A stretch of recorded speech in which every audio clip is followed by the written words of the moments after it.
Well, good afternoon, everyone, and welcome to our meeting for December. Firstly, and welcome to all those who are presenting today and our guests. It's great to have you here with us. So firstly, I'll just call for apologies. Kirsten? I have to leave at 5:15 today, Mr. Mayor. Okay.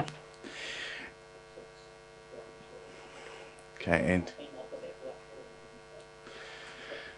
hopefully we still have some members here by the time we've got some business to discuss. Wendy? Okay. All right. Welcome. All right, so any conflicts of interest? Oh, sorry, firstly, I'll move that those apologies at those noted times be accepted. Moved by Councillor Atkinson, seconded by Councillor Meanings. Put those, all those in favour, aye. Contrary, declare that carried. Any conflicts of interest that members wish to declare? 9.1, thanks, Mr. Mayor.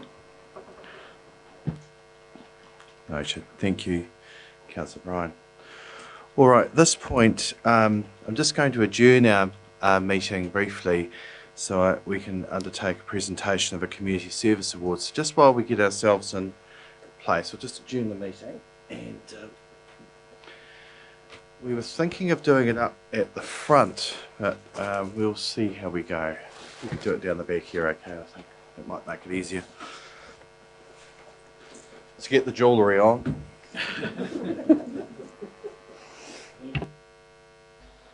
Glenn Scott. Glenn has been a dedicated volunteer at the Northern Bulldogs Rugby League Club for many years. Over those years, Glenn has spent countless hours irrigating and maintaining the playing fields at Murphy Park. All visitors to the park benefit from Glenn's work, not just the league club. He irrigates the grounds all summer, so the park is always in pristine condition and is a wonderful space for people walking their dogs and having picnics or fishing.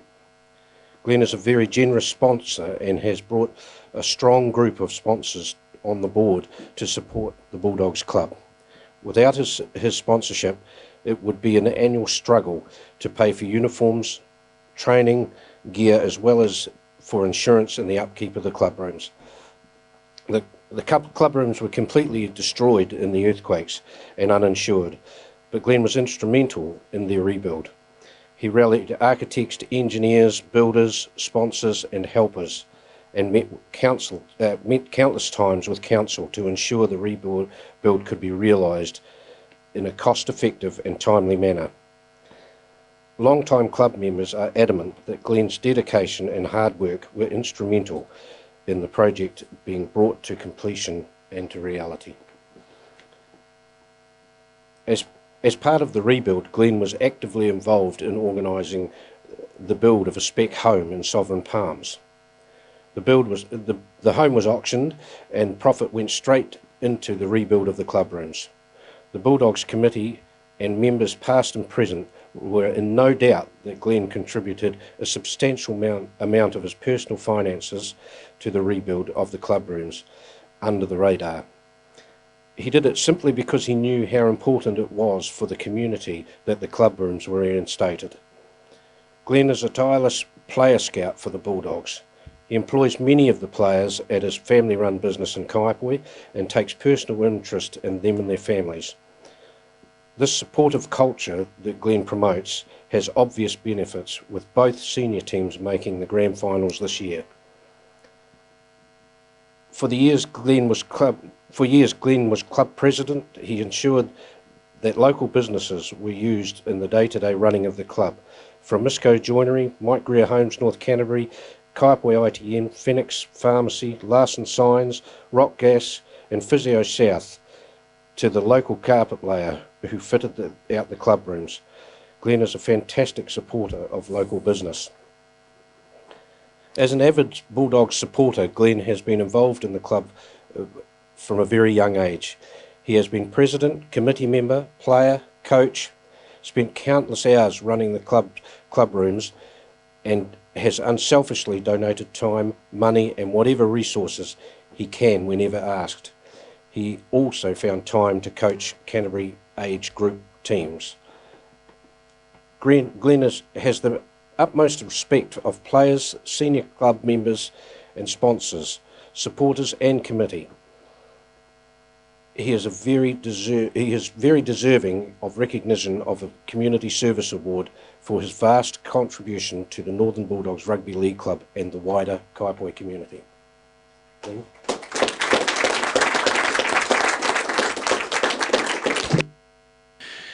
So the first item we'll come to is the confirmation of minutes. They're pages 12 to 36 of the agenda. Someone prepared to move that they're a true and correct record? Councillor Redmond, seconded by Councillor Doody. I thought I saw your hand move. Yeah, excellent. Moving the recommendation. Do you wish to speak? No. I'll put the recommendation. All those in favour, aye. Contrary, declare that carried. So we'll come to the 4.2 and the public excluded agenda. Any matters arising for the minutes? Okay. We've got a couple of late agenda items relating to Good Street and Council submission on Plan Change 30. So I'll move from the chair that we resolve to include the late agenda items on the agenda, both and as listed, Good Street and Council submission on Plan Change 30. You're happy to second that? Anyone wish to speak? I'll put that. All those in favour, aye. Contrary, declare that carried. So we come to Deputations and Presentations, and we've got 3 this afternoon. 5.1 with Alistair Cameron. So Alistair, if you could make your way to the front of the table there. Welcome.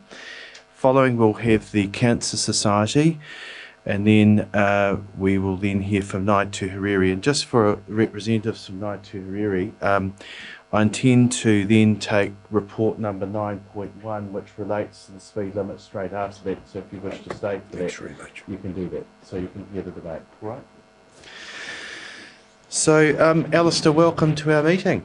And we've received a copy of some written comments from you, so thank you for providing those. Members of you'll find that in your in the diligence system there. So Alistair, up to 10 minutes with the opportunity for some questions, and we look forward to hearing from you. Thank you. Good afternoon, Mayor, councils and staff. Perhaps we could just move the microphone a bit closer, it's just a bit hard to hear. Thanks, Alistair. Good afternoon, Mayor, councillors and staff. Thank you for giving me the time. I'll put a submission in that's primarily about development contributions at my subdivision, and I'm unsure whether you want me to read it or... Well, we're in your hands, so if you'd like to read it, that's fine. If you want to summarise that, just assume that colleagues have read the submission, but you're welcome to read it. We're totally in your hands, Alistair, whatever you'd prefer. Right, well, I'll just start with the summary. Sure. I seek remissions for part of the development contributions levied by the council on my subdivision at Greyview Grove. I believe the remission is justified given the costs and delays that I've endured during the process of obtaining a resource consent, due in large part to issues and delays caused or exacerbated by council requests, requirements and decisions. I've not included the precise number for the remission. I've asked council staff previously for comparative figures, but I've only received an initial figure which contained errors and a revised full figure at the full post 2016 rate. What I seek is that the council determine what would be a fair remission and the circumstances with any necessary input from council officers. So, the introduction. I've subdivided a 2.2 hectare site which was formerly 90 Eastbelt Ringura, now known as Greyview Grove. The process to develop the subdivision from conception and consenting to practical completion took from early 2007 until October 2016, almost 10 years for this relatively modest subdivision. I've been charged with I've been charged for development contributions by the council, which over the span of this process grew as they were reassessed against changed policies that would have been avoided had I not been beset with the issues of dubious merit, delays, often council related, and council's requests to amend the development. I'm therefore requesting that the council reach a fair and reasonable outcome in relation to the development contributions I must pay. That is, to levy the development contributions for 25 lots of my subdivision under the original 2011 application rate, with the additional 5 lots created under the revised subdivision design charged at the subsequent 2016 rate. That outcome would go some way to recognising the additional costs, including additional application fees I've had to incur. Also note the following. I understand some of the reason why the council counselled me to withdraw the first application and apply for a new application. Unfortunately, what was not explained was the additional costs that would be incurred with the granting of this new consent, and from the revised development contribution policies that the resultant delay meant I would then incur. Now the council is also seeking additional amounts over and above the calculation I was provided, due to a mistake they made in their calculation of the development contributions owing. This was following the new application. This situation is unreasonable in my view for all the reasons that follow below. During this process I had dealings with more than 20 council staff, many of whom have now moved on. This in itself has created its own delays and additional costs as new staff have had to get up to speed. As of today's date, I've paid the development contributions that were levied. Part of that amount is being held in my lawyer's trust account pending the outcome for your consideration.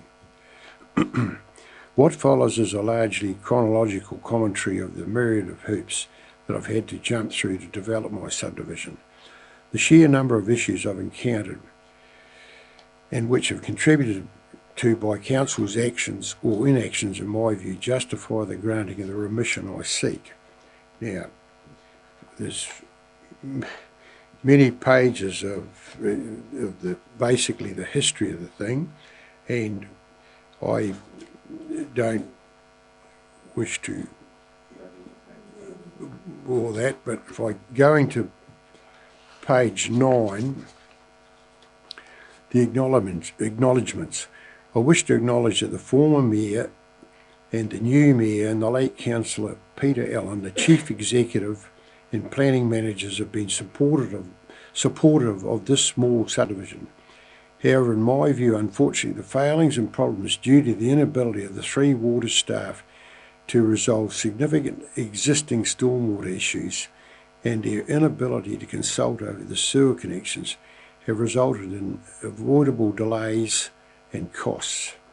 Now the development manager, Gary Stevenson, is insisting on the payment of development contributions in full without taking all these issues that have not been my making into consideration. And it's, I guess what I'm saying is that I've had to do conclusions as a small civil contractor with over 40 years experience. I've had the tenacity and ability to sort the following problems, in my view, caused by the council inaction or error at a huge cost to myself. The stormwater swale drain that the council were going to install, and this is included in the attachments. This is a letter in February 2007 from Owen Davies and a design plan from 2001. I've had to completely raise the height of my subdivision due to the unresolved stormwater issues. Had to engage additional experts, hydrologists, engineering consultants to design the stormwater swales that I had to install, which now benefit all the surrounding properties, resolve the sewer connection issues. And so I'd just like the council really to consider that I've had to engage Paddle Dellymore and Davis Ogilvy as consultants to construct a swale that the council were going to do, and the area to the north of me, there's about 21 hectares to the west and the north of me that push water out onto Eastbelt and just kept flowing down through our site. And I've got a 2.2 hectare site, so the Three Waters staff have sort of conveniently pushed me into a situation of having to fund something that's 10 times the size of my site, and I think that's just totally unreasonable. And I'm hoping that you will take the time. I'm not asking for a decision today. I'm hoping that you'll take the time to read this and see some of the background and the difficulty that's I've had to encounter. And I've just, you know, and even as of today's date, basically, the water, I'd just like to pass a few photos around showing that we've got a mini river that comes basically from Wales Street north of the high school.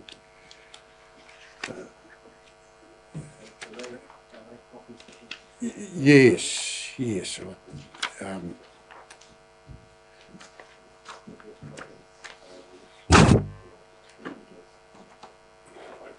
But I've got a copy here of my neighbour's house.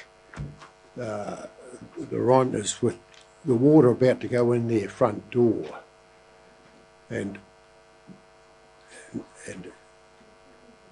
as I've just said, that even a little bit of rain that we had yesterday afternoon and into early evening, the new soak pit that the council have put in just north of my site is not coping, so the water is still coming at us.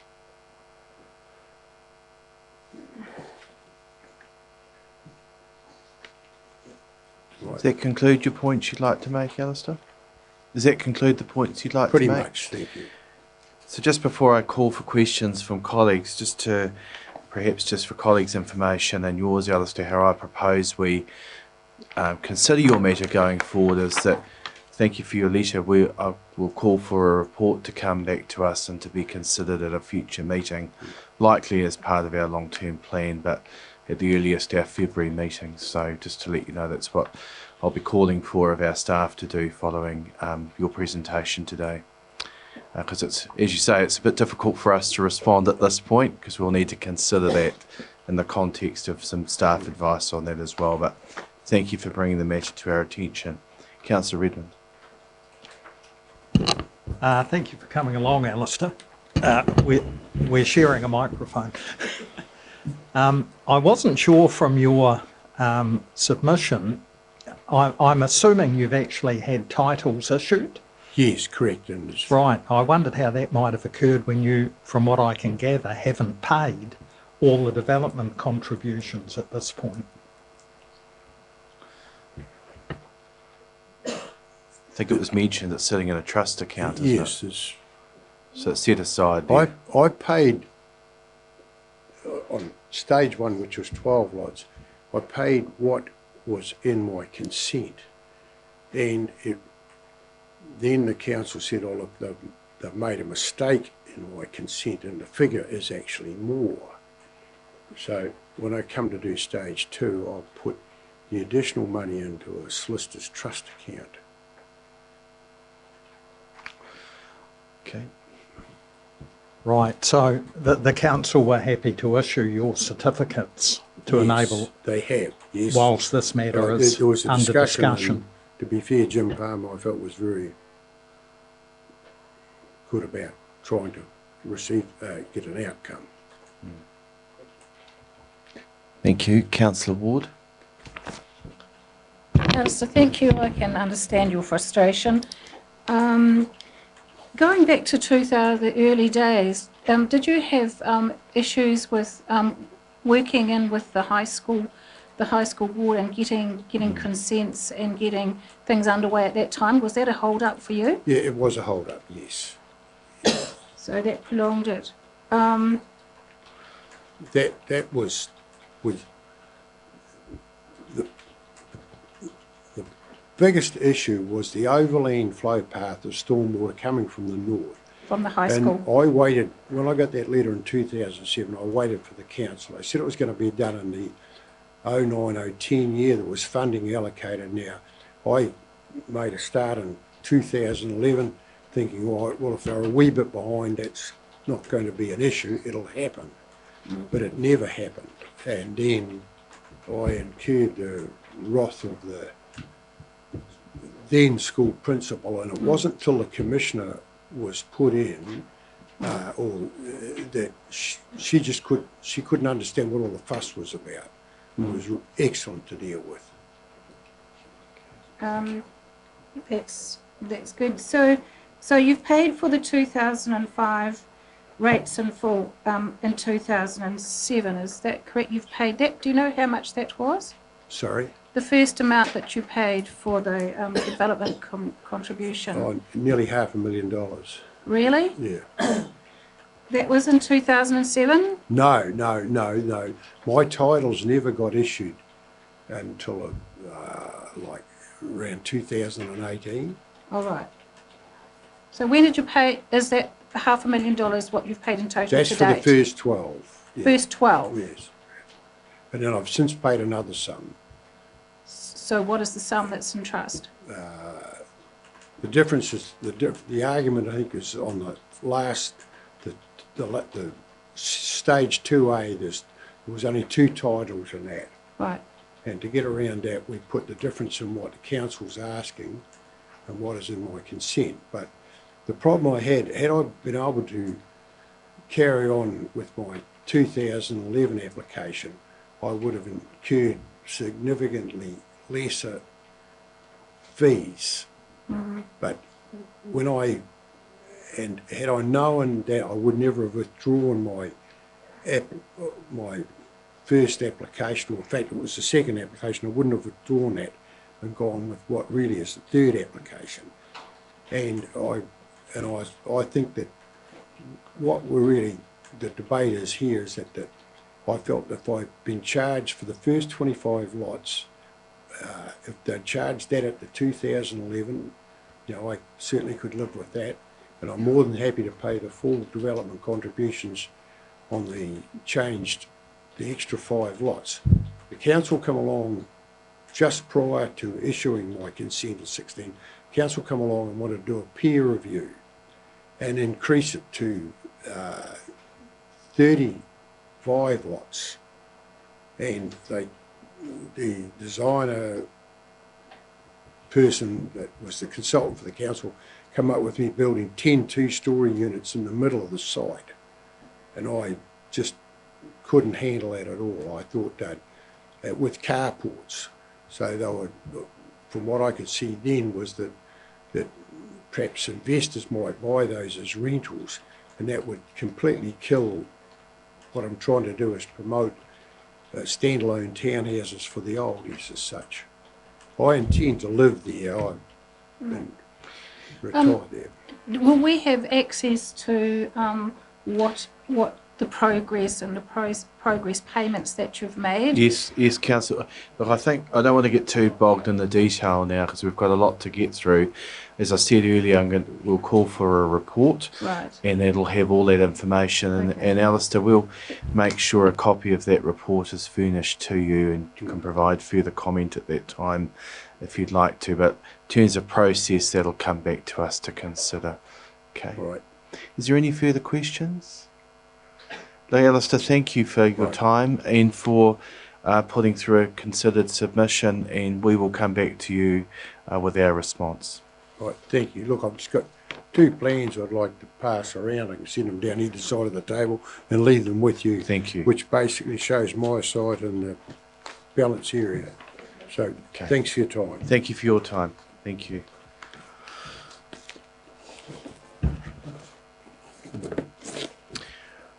All right, we now come to item 5.2, and that's I'd like to welcome the Cancer Society, Martin Witt and team. And you're going to do got a PowerPoint presentation, is that right? Thank you. So we'll just Kia let ora you get... koutou. Kia ora. Ko Gabriel O'Connell toku ingoa. He te mahi a haumo te kahui matapukupuku o Aotearoa e Rangiora. So my name's Gabriel O'Connell, I'm the Area Coordinator for Cancer Society, and we now have a hub in Rangiora. And that hub services waimakariri, Huranui and Kaikoura. And I'd just like to welcome two colleagues today, because today we're here to talk about the smoke-free policy in Waimakariri District Council. So it's my pleasure to welcome Lee Tuki, who's partnering in this presentation. So Lee's from the Committee on Public Health with CDHB, and with me is Martin Witt, who's part of the Health Promotion Team for the Cancer Society in Christchurch. Great. So I'll leave you in their hands, and I'm going to operate the technology. Awesome. Feel free to have a seat if you'd like to. And Gabriel, just while the seating, just to say welcome to your officers to our district. It's great to see you here, and the positive went to your runway event a couple of weeks ago. It was fantastic. Not that I bought anything there, because it wasn't clearly for me, but there were a number of people that were, and I'd just say it's a fabulous event, and welcome to our district. I think a Cancer Society is a welcome addition there, and all the work that you're doing, so thank you. And for those that don't know, Gabriel's brother used to work for us, so Mark. So it's nice to, yeah. So thank you. In your hands, Martin. Tēnā koutou katoa, he mihi nui ki a koutou tēnei ata. Tuatahi he mihi nui ki te kaitahu, ngā tuahuriri, whānau ngā mihi. He mihi nui ki a mea, ngā councillors, mea staff hoki, and mea public. Tū. Ko li tutoki tipu te whāro toku ingoa, ko taino i te waka.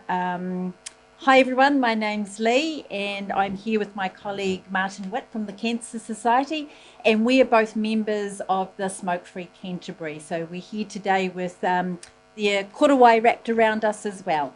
Thank you for the opportunity to come along and talk to you, to support the paper encouraging extensions to the current council smoke-free green spaces policy. We congratulate the Waimakariri District Council as early adopters to smoke-free outdoor spaces. With the 2012, you adopted the smoke-free green spaces policy, and with an aim to extend to all green spaces and civic spaces, using a stepped approach, starting with 12 key parks, and more recently in 2018 with the Business Zones 1 and 2 public spaces policy. Supporting smoke-free and vape-free outdoor dining, and that's discouraged voluntarily, so it's not an enforcement one, but it's a voluntary commitment. So last month, with the regulations coming into effect seeking to increase the range of controls on vaping products, aiming to prevent the normalisation of vaping and protect young people from the marketing and promotions, and encouraging council to extend the current smoke-free policy, endorse the inclusion of vaping, thereby levelling up what was planned in 2012 and later 2018. I'd like to now hand over to Martin. Gordon, members, it kind of escapes your attention that vaping has received much attention over the last few years now. Without effective regulation, New Zealand has seen many types of vaping products around, and sadly some normalisation. The councillors will have received a briefing paper from us about what vaping is, so I don't propose to dwell too much, but suffice to say, both the Cancer Society and CDHB retain a cautious watch on vaping. We recognise that vaping may, for some people, provide them with a way of quitting, but the honest answer is we haven't seen vaping long enough to know what the long-term effects are. So we retain a cautious approach, and certainly do not advocate that they are normalised any further.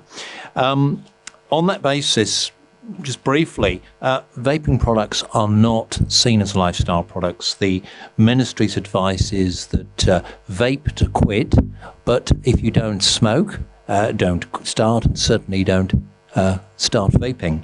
Now, there has been a lot of concern about the exposure that young people are getting to the persuasive messages of vaping. And I think it's fair to say that now we are seeing the evidence. A New Zealand study has looked at the levels, and certainly a recent study of youth shown that 48% of vapers had never smoked cigarettes before. So we are concerned about an emerging market that we're seeing. New entrants into the vaping market, if you like. Some vaping products have high levels of nicotine, which could affect the cognitive development of our youth. The long-term effects of vaping, as I said, is not known. So the clarion call is one of caution from public health networks. The question is, why would council expand their existing smoke-free policy? Well, as I said, my colleagues already set out the fact that you were an early adopter. And if you look at the policy, it clearly indicates the intention was to roll it wider than the original 12 parks. It would be consistent there to do that, and also to consider extending the perimeters of your building. I notice already the library has a sign saying please do not vape or smoke outside the library. That's an excellent initiative, and I think if we can see all our civic spaces, as was originally intended in the plan, to actually become smoke-free, vape-free, we really are sending out a very positive message to our communities. We know also that the vaping already is incorporated in your smoke-free, in your civic spaces, your business policy. So the levelling up, as we say, would be entirely consistent with your later intentions. And you wouldn't be alone. Many councils are starting to revise their policies. We now only have three councils in the entire country. Sorry. Thank you. There are only 3 councils in the country that do not have a smoke-free policy, and many are now starting to adopt vaping. And it can't fail to escape you that a council south of the Waimak recently did so. The overall message is that to include vaping is to send out that positive message to the next generation. It's consistent with your later policies, and also it is thinking about the environmental impact of both tobacco waste, if we're extending the tobacco policy or the smoke-free policy, and vaping waste in terms of stewardship. And overall, it contributes to a safe and healthy community. My colleague Lee will now continue and close the submission. Thank you. Thank you, Martin. Review of the smoke-free green spaces policy provides an opportunity to look forward and see the potential for expanding smoke-free public spaces. Do they work? Good question, and we get that asked a lot. Smoke-free voluntary policies have proven to be acceptable to the public as more and more people are concerned about their health impacts and environmental damage. Locally, if we look at the recent smoke-free, vape-free 6-month trial that we had in Hamner Springs, 9 out of 10 visitors, 7 out of 10 residents, and 6 out of 10 businesses supported smoke-free, vape-free zone becoming a permanent feature of the village. The Hurinui District Council then endorsed the zone becoming a permanent feature for Hamner Springs. Smoke-free policies such as the Waimakariri District Councils reflect the tide of public opinion as we see smoking prevalence fall. Waimakariri District Council has the second equal lowest smoking prevalence in the South Island with 11%. Nationally, it's 13%. Good signage coupled with consistent and positive communications would support the policy. Signage can be rolled out as part of sign renewals process for the council, including new developments as they become operational.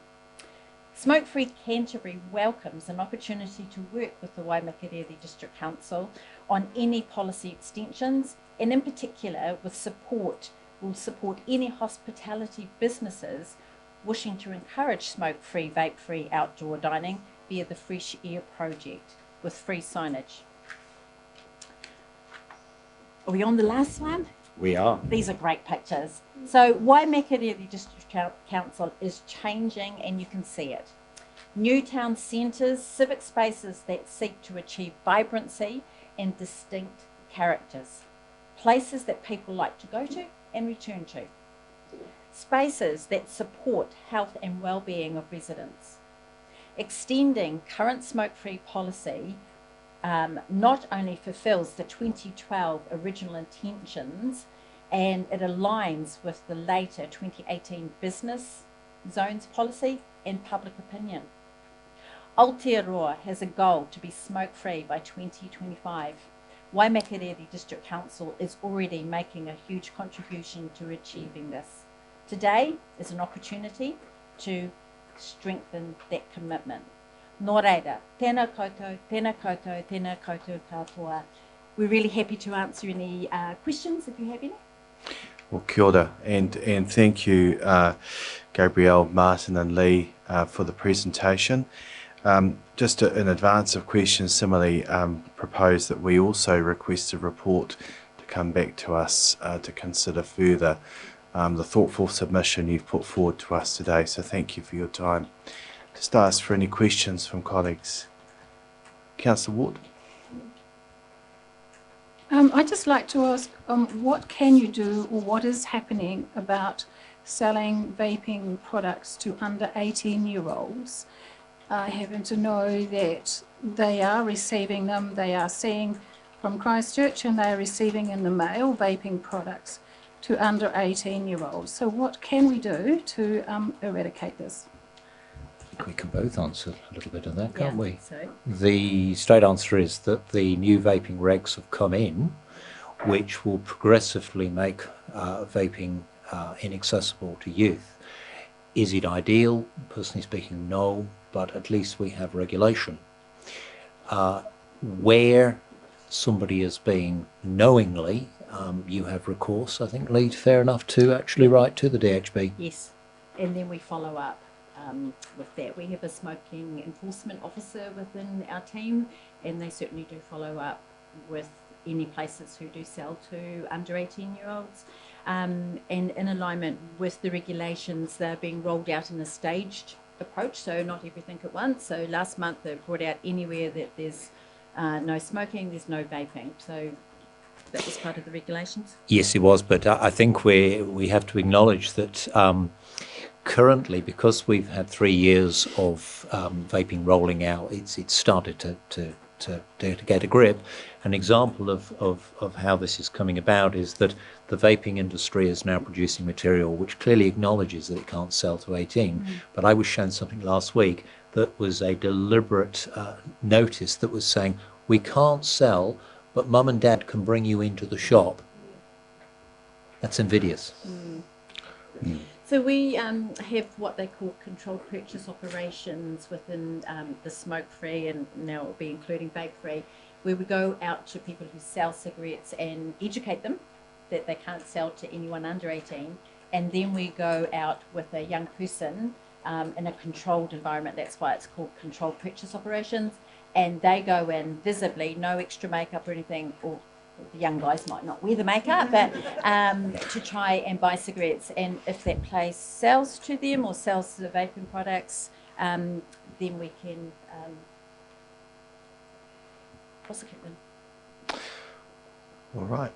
Well, look, thank Councillor Bryan. I've been off cigarettes now for a year, and I'm vaping. And since the local dairies are no longer allowed to sell me the oil, I've had to go online to get my oil. It's a tick box to say that I'm 18. And that's all it is. It would be a lie to say that I'm satisfied with the regulatory framework. If you compare it with the approach taken in Australia, our approach is lamentable in that sense. However, some framework is better than nothing, which is what we had last year, Councillor Bryan. Yeah. But I acknowledge you're absolutely right. It's a little bit of a pass. Okay, any further questions? Councillor Redmond? Thank you. First of all, I should say I'm a non-smoker and a non-vaper. Good. What chemicals are in the vapour compared with smoke that make it harmful, although you say there is no evidence that vaping is harmful? Could you clarify that, please? Well, I think that the fair point is that the act of burning the tobacco generates the chemicals which are harmful. What we're seeing is that there are a whole range of chemicals in the vaping product. The evidence is that we used to say they are safer. That has been revised now, and I think the consensus is they are less harmful. So it's a whole cocktail of chemicals, and the straight answer is we do not know what the long-term exposure to the vaping chemicals. So it's a whole cocktail. So the approach is they may well help some people to quit. And if that is the answer, then that's fantastic. But the retention of the vaping habit longer term is the questionable, as is the introduction to vaping as a non-smoker. So the straight answer is we simply don't know what the long-term effect of those chemicals are, but there is sufficient evidence to cause doubt, and certainly places like the American Lung Cancer Foundation are very concerned about evidence they're seeing in lung damage, and our own colleagues here have reported that physicians in New Zealand are seeing lung damage in younger people that they would have only seen after a lifetime of smoking. So in other words, the question is lung damage being telescoped? Sorry, is lung damage being... I have this relationship. Go away. I don't need you. You have a relationship here with you know, the chemicals. We simply don't know. But the clarion sort of message is what we're seeing in younger people serves to remind us. And for those sort of looking back, we need to learn from what we've seen in tobacco. The messages that are coming is that we know what happens longer term with tobacco. Let's not make that mistake with something in 20 years and the next generation are saying, why on earth did you let people vape? I have children saying, I can't accept that you didn't know smoking was harmful. The reality is that we all know, but at some point until the 1950s, researchers thought it might be motor vehicle emissions or things like that. The reality is we need to learn from our public health experience and be cautious. Support people to quit, but don't encourage and normalise this product because we just don't know. Right. Well, thank you, Gabrielle, Martin and Lee, for your submission this afternoon. As I say, we'll call for a report to come back, probably to our February council meeting, and we'll make sure you get a copy of that. We'd really appreciate that. Thank you so much for your time. Thank you. Thank you. All right. We're now at item 5.3, so I'm going to invite Denise, Kevin and Deirdre if you want to come forward. Would you, all three of you like to come forward? Lovely. Give you time to get front. We perhaps need a third chair at the front as well. Thank you. Oh, there is three there. I'm sorry, I didn't see a third chair. Sorry, pardon me. I can only see two.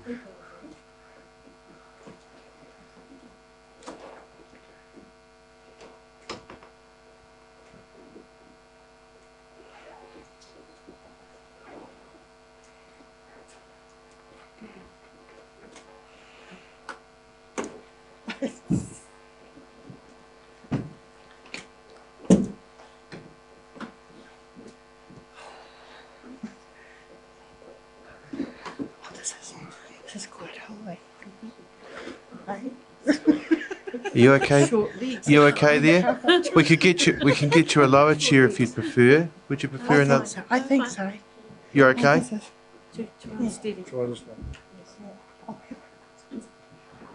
Why don't we get a hard chair? Yep. Here we are. How's that? That's better. Yeah. I've got short legs. There's a lever on the side, Kevin, if you want to adjust the back. Yeah, you're okay? All right. Hold on. I'll be with you in the traffic. That's all right. We're in your hands. No rush. You just let me know when you're ready.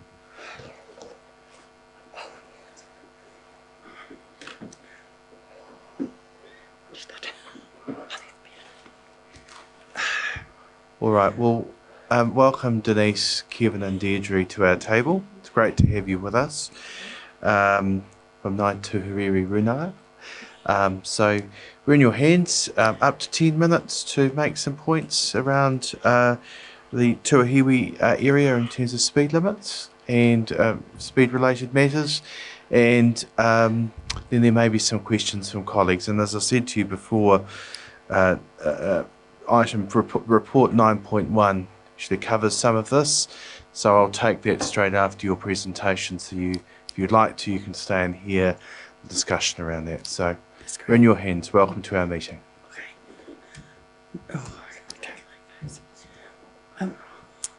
Kia ora koutou. My name is Denise Hamilton, and kia ora Mayor and Councillors of Waimakariri District Council.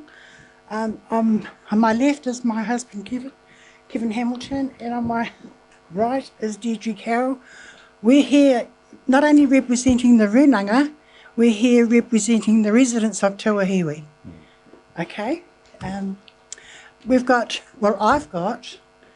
3 issues, 3 take I want to bring to the council. And you've heard all these takes going back a few years now. I brought them to the council quite a few times. You're not the first mayor I brought them before. I brought them to 2 other mayors that have been at the Waimaka District Council. So it's just being repetitive. So hopefully we're going to get somewhere this time. So our first issue is the speed limit through Tuahiwi. So I drew up a map. You've probably seen it because you would have seen this map from last year. I'm not a good map drawer or anything like that. If it's anything like what I've seen before, I think it's a pretty excellent map. You should have a job in our engineering department. There's job going there, perhaps. Oh, is there? Oh. But since I did this one up, though, we've since talked about it. We've got, instead of 70 we're wanting 60 now. So that's just one difference, okay? So I'll just hand this around to have a look at. Thank you. And my other colleagues here, they might have something to say about the speed through here, then I'll carry on with my other take. Oh, kia ora. Kia ora, Dan. Kia ora. Kia ora, everyone. And Neville, nice to see... it's nice to see some of my generation from when we grew up on a table like this. We once upon a time used to joke and talk about it down the riverbank. And now it's happening. Look, I've lived in Tuahiwi all my life. I was born there. So when COVID came, it was like going back to the old days. We didn't even have we had 1 or 2 cars down around Tuahiwi, and it was absolutely perfect. And it brought back quite a lot of memories to me. But now, of course, today, as you would know, Mr. Brian, we have a lot of fast cars. Unfortunately, my taki is after midnight, because I call the police quite often. In fact, last night I had somebody down the corner called Dead Man's Corner at my corner. Donut until all the tyres blow. Boom, boom, boom. And then all the tyres blow, and I honestly don't know how they get these cars to go away. They're never there in the morning. Because I'm on my own, so I don't go out on the gate or anything like that and try and say to them to go away. I just stay inside my house and bring all my animals inside. So we're having a lot of speed going through Tuahiwi. If you came down my road, which is Church Bush Road, I don't have to tell you, you would see all the black marks. We also are having, and I say to when the police do call, They came at lunchtime yesterday. I said, could you come back at midnight? You know, we get frustrated. So they came to find out what I was doing, ringing the police. And I said, well, I can't tell you now because they've all gone. But you can see the marks, and they do. They see the marks. They're just, I feel that, they're just feel a little bit can't do anything like we can't. So it's 100 k's past my house. I also have a sign up that's gone up at the end of the road. It's called a Heritage Trail. So now your Heritage Trail that you are advertising is bringing all the sports cars. Some weekends we've got sports cars. Some weekends we have vintage cars. It's quite nice to sit in my lounge and watch them all go past. But my question is, how come it became a vintage trail without me knowing? And what does that actually mean?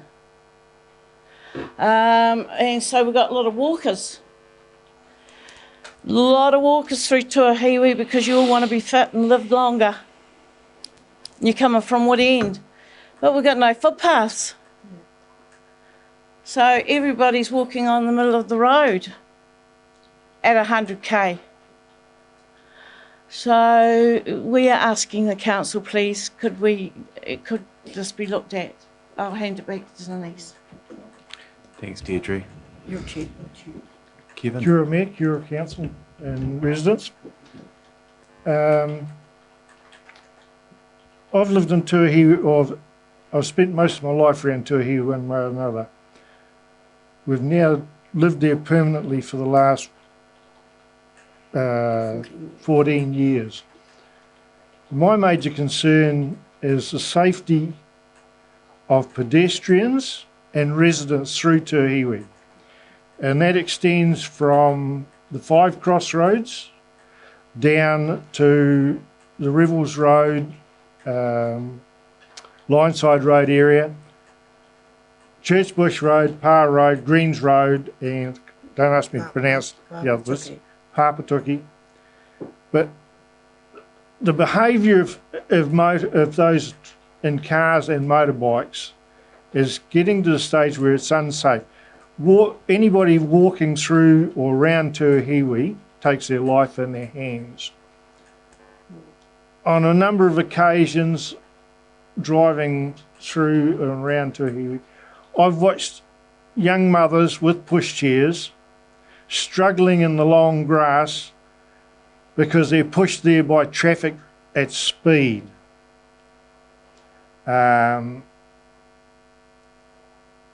And since a lot of the development around Rangiora, namely the traffic lights, etc., Tuahiwi's now become a rat run at particular times of the day. The other one that concerns me is living close to the school and the preschool there is the safety of our children. We have mothers living on Greens Road that are scared to let their children walk to school or cycle to school because of the traffic and the behaviour of traffic and the speed of traffic on Greens Road. Through Tuahiwi Road, it's like a racetrack. The behaviour of parents dropping their children off and picking them up at Tuahiwi School, in my view, is abominable and a problem of safety for children. The latest example happened actually this morning. You're probably all aware of the sports ground at Tuahiwi and how the configuration of the road there. Well, there's an area where there's a grassed area extends to the edge of the tar steel. We had a bus park there this morning and mothers or parents dropping their kids off were having to cross the centre line to go south on Tuahiwi Road to avoid traffic, and then that was pushing traffic heading north on Tuahiwi Road over onto the grassed area, while some were parked where probably the bus should have been parked. But it's just that. But the major thing is speed, and I've seen so many close shaves with children and with people walking and cyclists. And the speed needs to come down. And it needs to be slowed permanently. Because it's only a matter of time before we have a serious accident. And it scares me the number of close shaves that I've seen through there. And with the number of people walking through there for recreation, cycling, and like I say, mothers with children in pushchairs, and that, we need a safe walkway, and I believe it should come from the 5 crossroads through to through to Lineside Road. But that's just my general, I'll leave it there. So what we're putting towards the council today is to seriously look at the speed through Tuahiwi. That's what we're asking you. Because like we're saying, we don't want to bury anybody there. Sure. You know, and that's what that's where it's heading. And we don't want it to be a child. That's the thing, a child. We don't want to bury a child. So you're asking the council to seriously look at that. So we'll go off that one. There's other issues that we've got as well. What we want the council to seriously look at as well is a walkway or a cycleway. Yeah. For safety for our people to walk and our children to walk to school. And that's another thing as well. Plus the lighting in Tuahiwi at night is ridiculous. It is ridiculous because there's only certain parts of the area where you got lights in there, but there's the lighting. You got to seriously come through Tuahiwi at night to have a good look. Otherwise, what's the point of having lights there? Because, excuse my language, but I was going to swear. But it's serious. It's really serious there. So that's what we're asking the council. Can you please look at Tuahiwi seriously? Thank you. I feel too that with not having any footpaths, if you, the council, are looking at helping us in Tuahiwi to get a footpath, you're also helping Wood End. Wood End people are coming to Tuahiwi because it's just on the outskirts and they love the walk around Tuahiwi because we're all sort of like a bit of a farm. And so if you counted how many people walk that block, because it must be a good block to walk. You want your council people know because you walk it. Yeah. See, so maybe you can share with them how it's like to dodge the cars. Because we've seen the changes that you're doing around in Kaipoi and Rangiora here with the roading and the speed limits that's going on. Because it says in the paper, I've bought the cutouts from the paper that all these things are going on in our community in waimakariri. So what about poor old Tuahiwi? Okay. That's what I'm saying. Thank you. Thank you. Thank you so much, Dan. Thank you for your time council. today. And if just might wait, there might be some questions from colleagues. But Okay. we're going to deal with the speed issues today. The first part of the speed issues. The footpath matter staff are preparing a report to come to us, so that'll come back to us as well as the lighting. So we're not addressing the footpath or the lighting today. It's about the speed limits. But we've heard you. Made some very good points, as you always do, and you're always welcome here. We value your opinions, so thank you very much. Thank you. Questions from colleagues? Kirsten? Councillor Barnett? Kia ora, very nice to see you here today again. We are looking at the speed limits, but what I wanted to just ask is obviously there's some rat bags around. You've noticed Yeah, doing the donuts and things. Even if these speed limits go in, do you believe that the speed will actually come down? How will we change the driver behaviour? Because people don't always take notice of the signs. Well, I wasn't just, if you notice on the map, I had those little, like you's got along the main street of Rangiora, those humps. That's what I'm asking for as well. You know, something to slow them down. We need something to slow them down.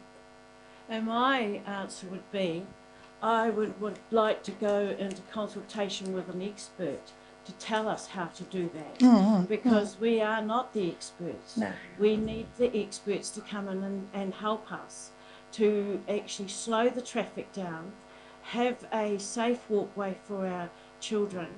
There is lots of opportunities and lots of options in Tuahiwi. Yeah. We have these things called the paper roads, and I know a lot of you may not know what a paper road is, but you've closed them down, and I would like to see you look at them as well as maybe getting the people off the roads and onto these paper roads with cycleways. Now, I can't remember the last mayor I talked to. I think it was before. No, it was a high school teacher that I used to date for years.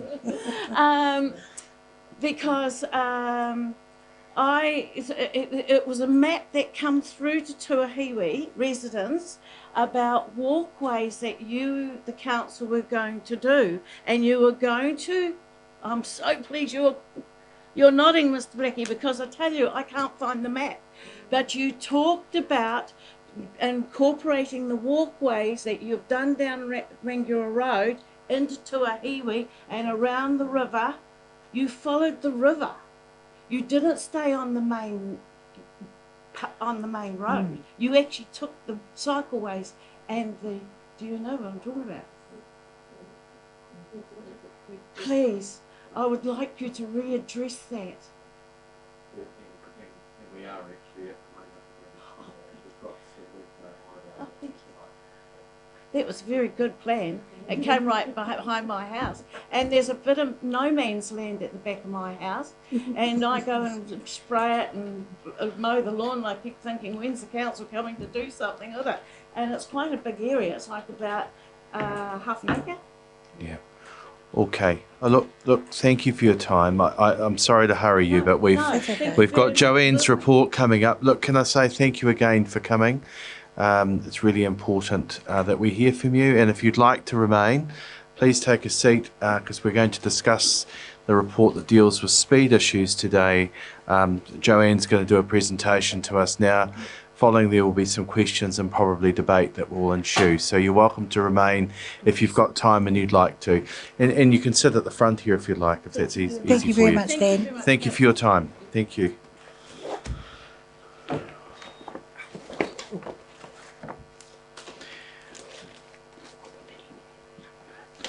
And I see what a couple of my colleagues have taken a couple of photos of your great maps. So it's Jared's behind us.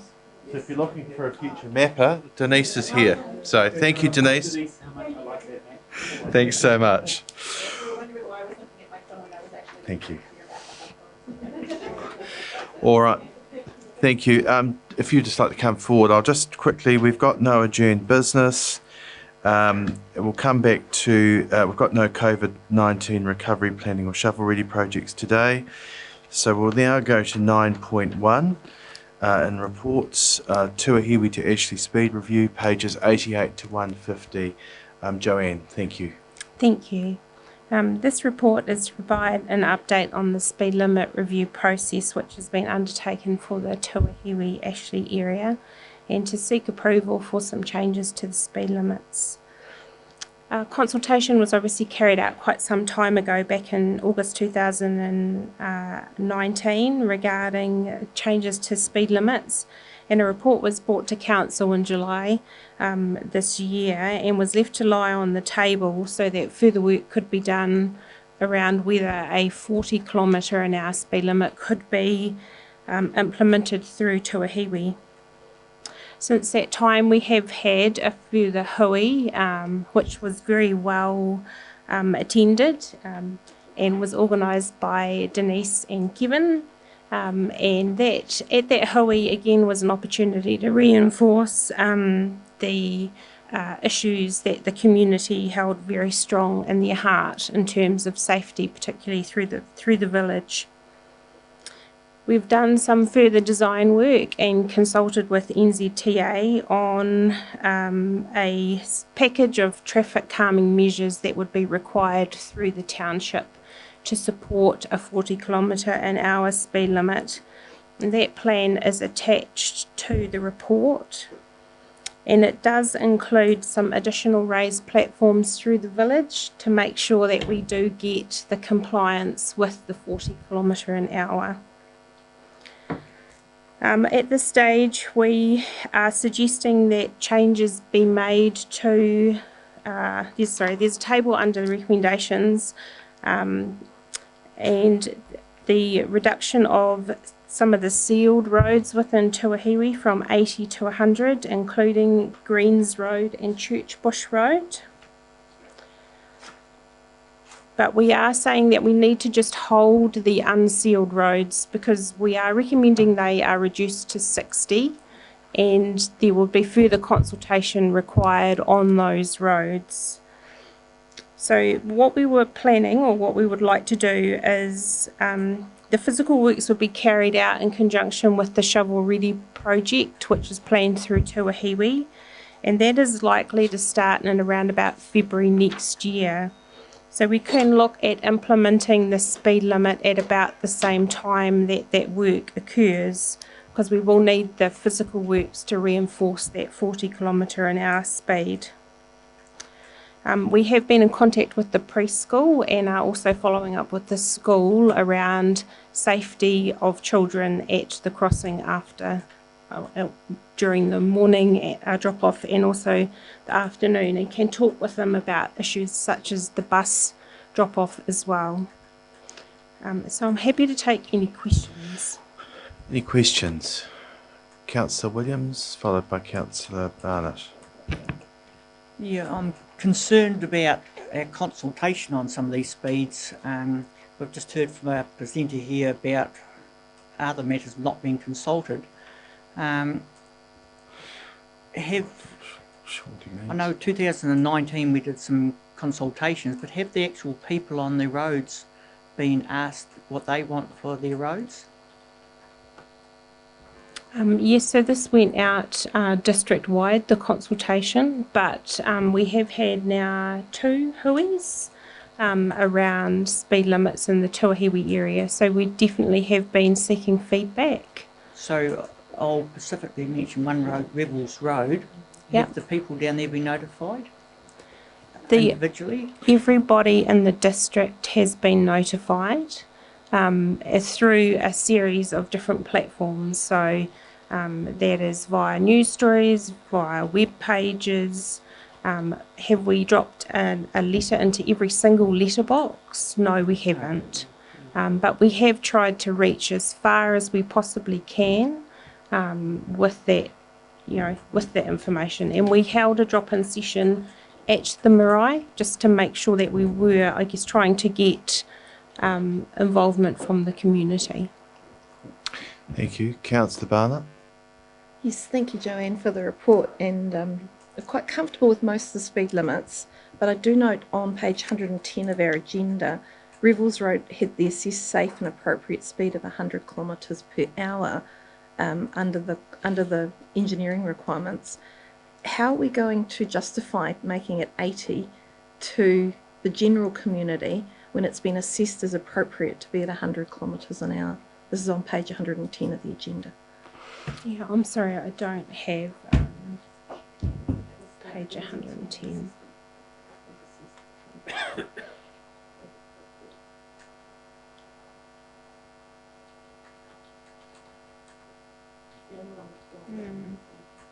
I'm sorry, I would have to go back and have a look at that one. I'd be a little bit surprised if it was 100, to be honest, just because they're, in terms of assessments, they're based on a number of criteria, including, yeah, I am wondering that, because it is based on a number of criteria, including personal collective risk and also crash history. And I do, there are very few roads that would actually qualify for 100, and even Lineside Road doesn't qualify at 100, so I suspect that may be an error. Thank you. Just second question very quickly. If Tuahiwi Village goes down to 40, is that then setting a precedent for other villages in our district, such as of similar size, such as Cust or even Sefton, who currently have 70 and 60 respectively? Yeah, that's a really good question, and I think to a degree, yes, it probably does. I think it reflects an expectation from our community to actually have more safe and appropriate speeds around our urban areas. What we do need to acknowledge is there will be additional cost for us in implementing these, because we have to engineer that environment. So yeah, that will be something that will be a challenge going forward. Okay, further questions? Councillor Ward, followed by Councillor Blackie. Just a quick question. When we do the Shovel Ready project, which is going to improve the Tuahiwi area for stormwater and connecting through into the Eastern District scheme, once we've done that, would part of that be the repair of that? Could that be made into footpaths and cycling way once that's completed? So what's happening with that is the majority of the work, as I understand it, they are trying to do the pipe installation by trenchless technology where possible, so drilling where they can. There will be some trenching required. It's more likely to be in the carriageway rather than an area that could be reinstated as a path. But look, we are doing some work, as Dan mentioned, around walking and cycling connections, and that's something that's very much in the forefront of our mind, and we will be bringing to council going forward. Great, that's wonderful, thank you. Thank you. Councillor Blackie. When you set the forming for the village, you brought that south, but stopped it north of around 80 metres north of Brand New Road. Why didn't you keep going that extra 80 metres and include Brand New Road intersection with a very low speed water area? And secondly question, would you consider taking it further south, like the two Road for? I think, so what we did is we set that southern limit for where the speed limit currently changes, and that is basically the edge of the urban area, so where the houses are. The issue is if we push it out further to the south into what is more predominantly a rural feel, is that again we will have likely have very low level of compliance with it and potentially very high entry speed because it feels rural. We're likely to struggle to get the compliance, and it's always a really difficult balance that we're trying to achieve in an area like that. So that's why we haven't.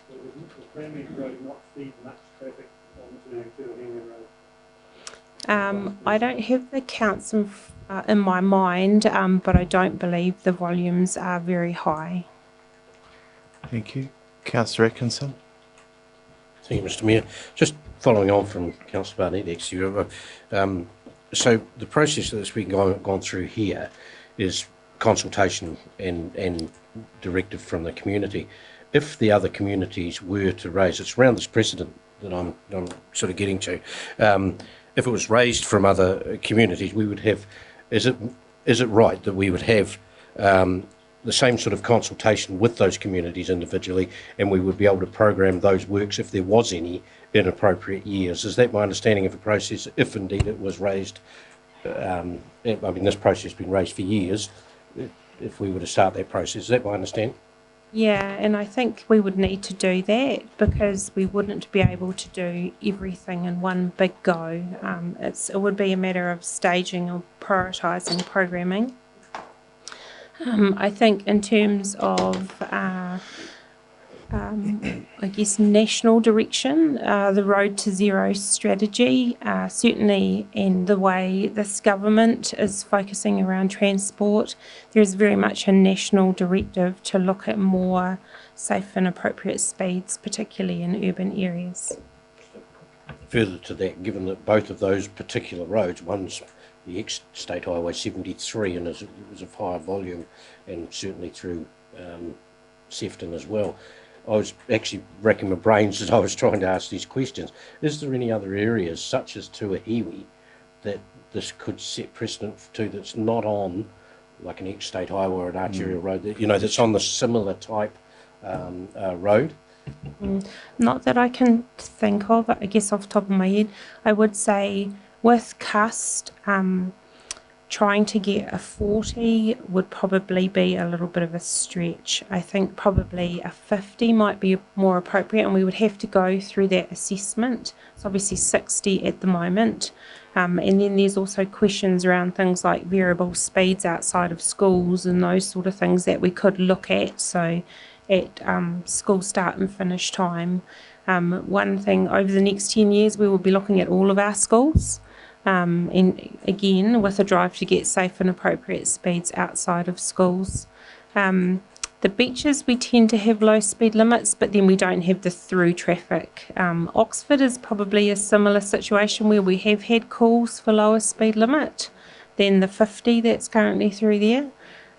And again, we have to balance that because we have a lot of heavy vehicles as well going through Oxford. So we've got some challenges in front of us that we'll need to work through. Okay. I think, Councillor Baker, you had a further question? Am I right in saying that the James Blake is thinking for 70 years old, no, got to be 60 or 80? Is that where they're still at? Yeah, so currently the setting of speed limit rule does not allow a council to set a 70 unless it has an exit plan for how it will get transition that to either an 80 or a 60. What I would say is there's some thinking at the moment though around, and I think a lot of feedback from councils has been that this is not working, and that the 70s and potentially 90s also need to be included. So I understand legislation change may be on the horizon. Okay. All right. Well, with that, thanks, Joanne, for your report. I'm going to test the meeting, move the recommendation that's contained in our report. Probably the summary report's probably the most accurate one. So do I have a seconder? Seconded by Councillor Atkinson. Just in speaking to this, can I firstly acknowledge, I think, Joanne, you and the team have done an excellent job in the preparation of this. It's been extensive, the consultation that we've undertaken.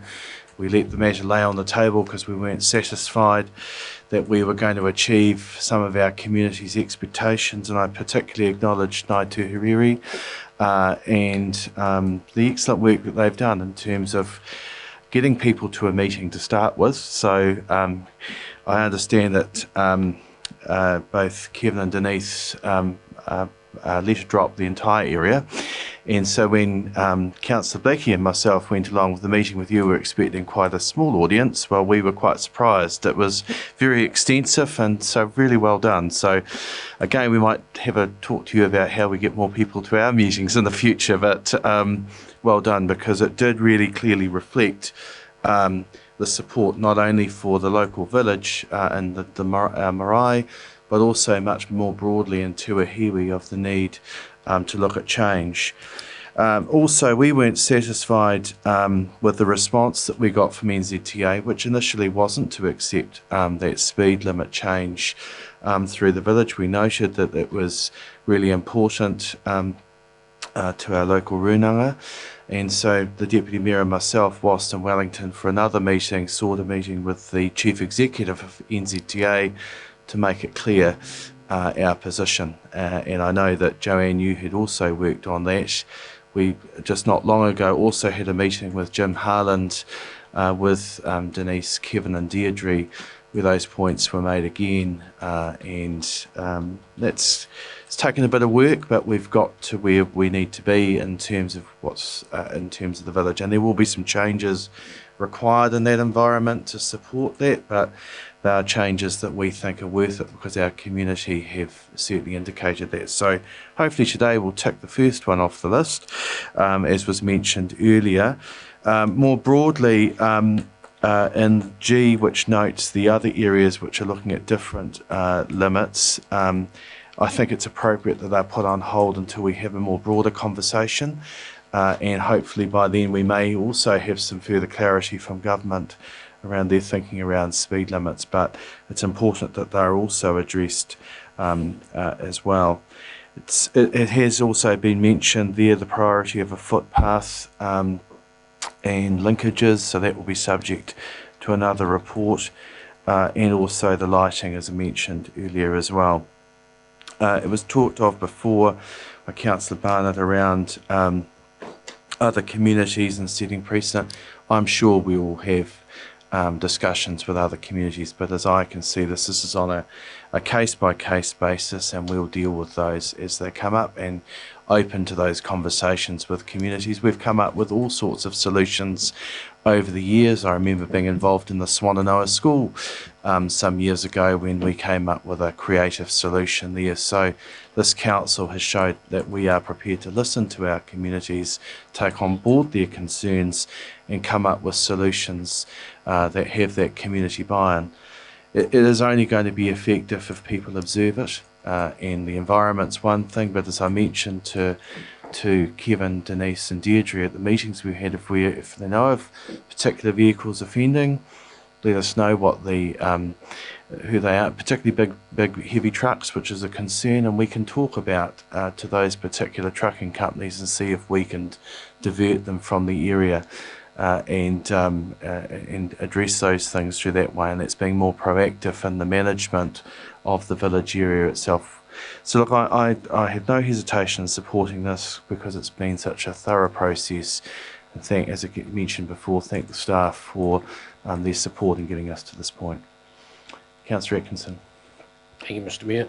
Look, I actually wasn't going to support this to start with, purely and simply that I'd read one of the recommendations on the second table wrongly, and luckily before we sat down at the table I read it again and got it right in my head, so it says notes and not recommends. So that was one of the things that I'd intended to do. It's not that I disagreed certainly with what was happening in Tuahiwi, but I do have a general concern around speed limits and the way that they are being handled around this country and being forced upon people who don't want them. Now, Tuahiwi has made it very, very clear about their village for a long, long time, and I have no issue with people who are in control of their own destiny about where they live, and that's fine by me, so I don't have a problem with that.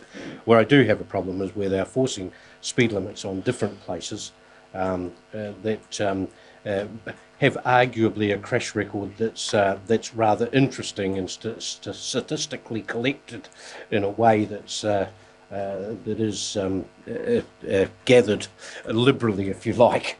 I always remember sitting around the Road Safety Committee in this council where our motorcycle deaths had got risen by 100%, and I was horrified to hear that.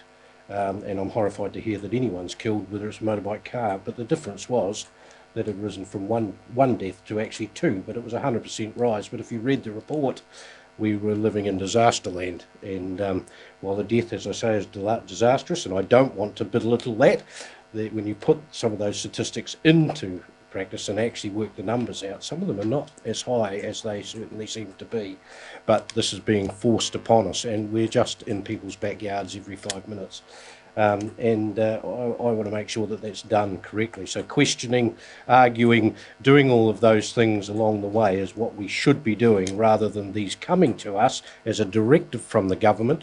This is what you will do. So I'm very pleased to hear Joanne say that there may be some relook at what it is that the government's thinking around those speed limits and what they may be. So I'm looking for that. I am very pleased to recommend this certainly for the township of Tuahiwi, because as I say, I think it's been well argued for a long time that it is needed to happen, and this has been an opportunity that we now have, and I think we can do it without too much problem. Precedent, I have no problem with the precedent, because again, if the community argues for it and proves to us that it does require that, then we will budget for that at an appropriate time if we feel strongly enough about it. If we don't, then we won't. So I think that that's absolutely appropriate as well. So and it will be different horses for different courses. So we'll deal with those as they come up. So I hope you will all support this. Thank you, Councillor Atkinson. Councillor Bartlett. Yes, today we've taken a really good step if this goes through. And I'd also like to acknowledge the fact that we're changing the speed limit of Coldstream Road down to 50 past the new multi-sports facility, which is really important, has been called for by many people and saying, why hasn't it happened already? But now we're underway with that, and also then reducing it from 80 into that other major gateway for Rangiora. I was reluctant at the beginning with roads like Rebels Road because they look totally rural and people always drive to the conditions, and we are going to struggle to get compliance with these speed limits. That's a fact. People see rural and they think rural, but I think we're getting to the point that we're realising that rural roads near urban centres are different, and that this is the new normal, and 80k is going to be the new normal. And I don't think we can fight that. I think with the government direction, that's what's going to happen. And in this situation, I think with the amount of traffic and the growth in our district, it's actually highly appropriate to start educating people to pull it back to 80 around these areas to make it safe. The next step is compliance. And I hate to say this, but it's actually a police matter. And we need the help of the community. We had a presentation from the police the other day, and I was absolutely shocked at the very low numbers of police in Canterbury. And a lot of them are being diverted to the COVID emergency response. And that means we have less police on our roads. We have less police around to actually catch some of the ratbags who are doing donuts, who are doing 130. The police resources are stretched. And I feel really that we as a council and our community need to lobby government and say, this is not good enough. If you really want road to zero, we need more people on the road out there catching people doing those speeds. So I would really encourage the community to do that.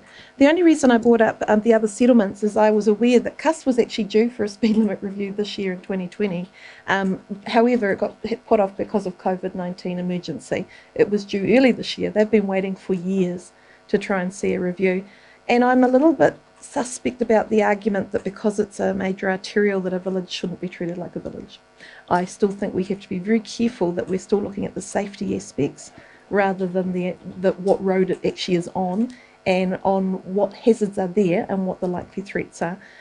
So we have now got some inconsistency in our district. We've got a 70 at Sefton, we've got a 60 at Cuss, we've got a 50 at Oxford, all on major arterials and different size villages. So we will have to look at those, and I just want to make it clear that we need to budget for it.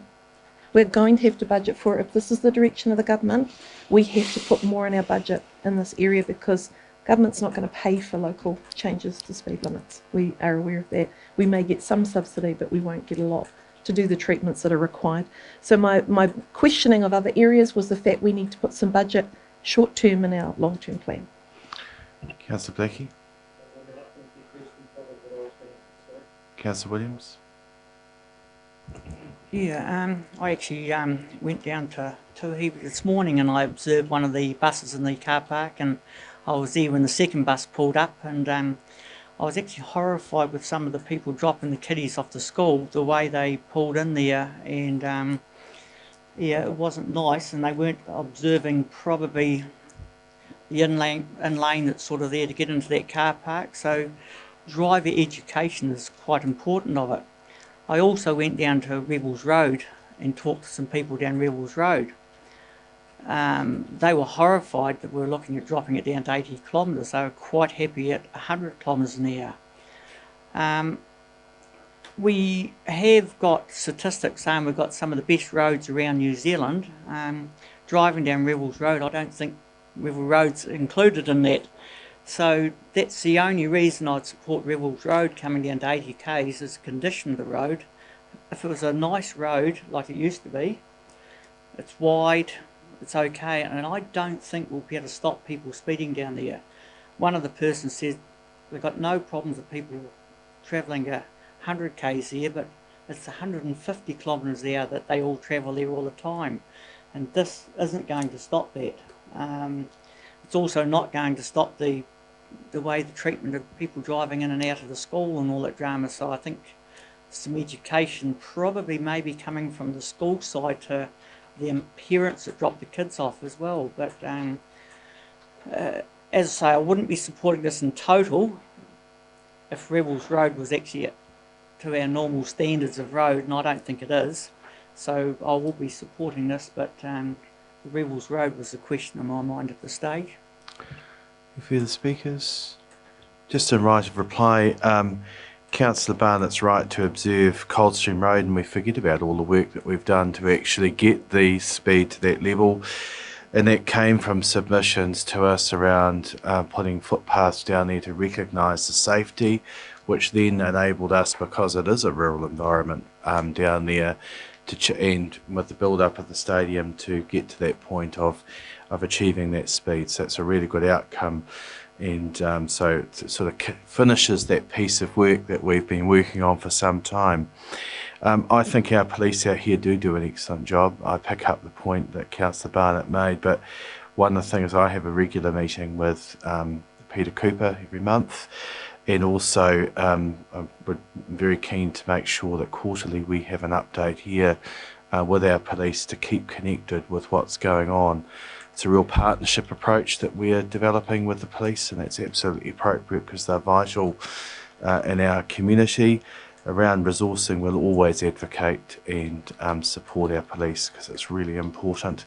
I know Peter's very keen, and I do, when I get feedback to me, feed it into their system. So if there's issues that come up where we're noticing that there are regular issues, then they're agile enough to be able to respond, notwithstanding the point made around COVID, and that's a different matter that's been directed from a national level, but certainly at this level here, I personally think we're very well served by our police, and they do a fantastic job in our community, even though they're in stretched circumstances, and that's something that we can continue to work with them on. But look, all the other points are well made, so I'm not going to, I don't need to respond to those further.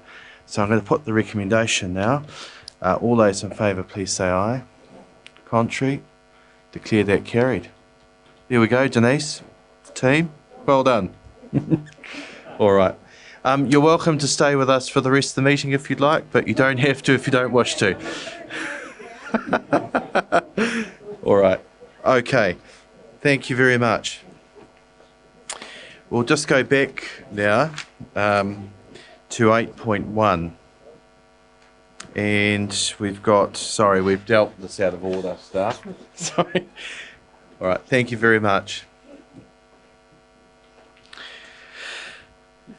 All right, so it's under regeneration, so it's pages 37 to 87 around regeneration area. Simon, thank you. We'll let you catch up. I know. You're all good? Ahe Māori Council.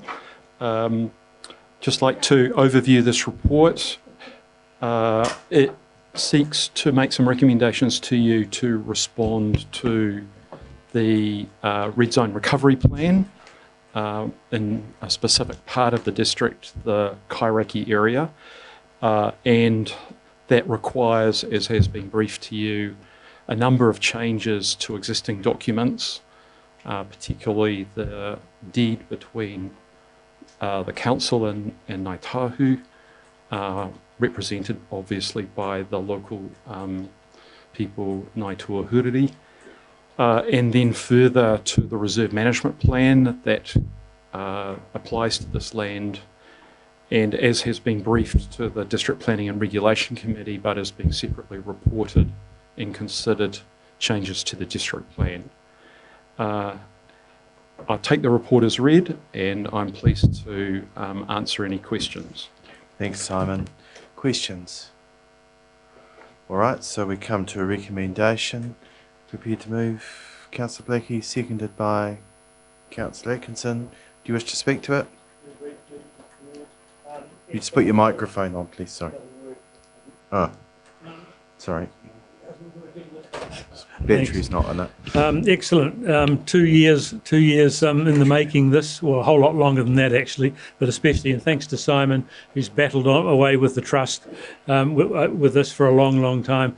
It's pretty self-explanatory now. We just need to change the management plan, adapt the situation into the district plan, and some long-awaited for progress. Thank you very much. Thank you, Councillor Atkinson. Yeah, look, this is a really significant piece of paper. This is a community that has been wanting to recover for just on 10 years. This makes a major step towards that happening, and for our district, that is something that I don't know if there's ever an end to recovery. I think it just keeps going and going. However, for this community, this is a very major step, and I think we all need to realise how significant this is, not only for the people down there, but also for the rest of the district and our recovery. Thank you. Further speakers, Councillor Redmond. If I could just ask Simon, if it's accepted that a lease of 30 years is a disposition of land, what is the Crown's view as to a lease of that duration? And my second point, we had a briefing this morning on the district plan review and the implications of sea level rise. There was no mention of that in any of this material, including the lease. So first response to the first question, Councillor. We've had quite a lot of ongoing engagement with the Crown through Department of Prime Minister and Cabinet and Land Information New Zealand. They are particularly mindful of the enabling provisions in the recovery plan that sought to make provision for relocatable non-permanent buildings. I think in doing so they recognise that to achieve some of the objectives around vitality and recovery or regeneration of the local community, you want longer term occupancy, as long as is prudent from a natural hazards point of view. So they've been agreeable to a longer term leasing period than a shorter term. But the lease ultimately, from the council's point of view, is really a matter for the trust to consider with its lessees, if you like. I think the 30 years is understood, and we've attempted to manage the provisions of the district plan accordingly, and to consider what future, on the basis of the information that we currently have, the kind of sea level rise scenario through the district plan provisions that at the moment is reasonably expected on the basis of the scenarios that are national level scenarios and that we're familiar with. I think the lease document provides for, in the event of changed circumstances, and what might those be in the event of an currently unforeseen but still ever present acceleration in climate change, then there are provisions, safeguard provisions in the lease document around notice to terminate the lease in those sort of circumstances. And of course that would trigger the review provision for those of you who were able to be at the district plan briefing this morning, the review provision in the event that sea level rise reached the point specified in the draft plan. I think 4.8 covers the point talking about in the report, Councillor Redmond, because you've still got to meet the Building Act if you've looked at that provision there. Thank you, Mr Mayor. I was going to say that until this morning I was rather opposed. Are you speaking to this now? I am. Okay, thank you. Thank Just you. checking. Yep. Yeah. Just clarifying, you jumped off questions quite quickly and caught me on the hop. I'm just trying to move it because I've got a number of people signalling apologies today. Thank you, Mr Mayor. Right. Briefly, when I first read this, I wasn't naturally inclined to support it, on the basis that a number of residents, in Coraki in particular, had accepted the government offer, albeit reluctantly, and it seemed rather inequitable that we would return or revert to a residential use.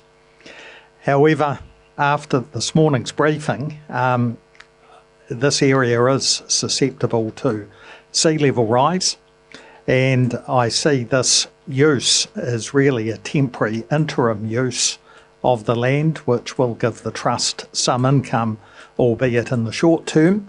So on that basis, I can see that it can be justified, and I've changed my view and prepared to support this. Thank you. Great. Further speakers? Councillor Doody, followed by Councillor Barnett. I very much support this to help the trust move forward and do what they need to do for this land, this Coraki regeneration area. This is just a no-brainer not to support it. Councillor Barnett. Yes, like Councillor Redmond, I had some reservations about relocatable buildings going down to Kairaki, which is a beautiful area, and I wanted to make sure that that wouldn't detract from its value. But I've been reassured by the trust document, which makes it very, very clear that that is controlled and that the buildings that may be used there will be of good quality and of good standard, and will actually enhance the area rather than detract from it for the existing residents. So I'm also inclined to support it. Thank you, and I will also support it. I support the Trust achieving their aspirations. There's been a lot of work go into it by Councillor Atkinson when he's on the Trust, and also lately with Councillor Blackie as well. And we've heard the passion from Greg here at a number of occasions about it on behalf of the Trust. Thanks, Simon, for all the work that our staff have gone into this. It's a tricky matter, and I think you've achieved that balance really well. So it's still a bit of water to go under that bridge, but it's a positive step in the right direction. So thank you very much. Right reply, Councillor Atkinson. Oh, sorry, Councillor Blackie, pardon me. Okay, I'll put the recommendation. All those in favour, please say aye. Contrary, declare that carries. Right, we now come to 9.2. Thank you, Simon. So we've got Colin.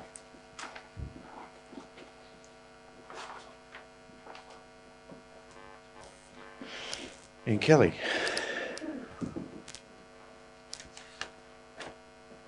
I was just going to suggest in B, while you're coming to the table, that perhaps the wording should change from that following lengthy, change the word from lengthy to extensive, I think would be a better word. Yep, I'm happy with that. All right. So.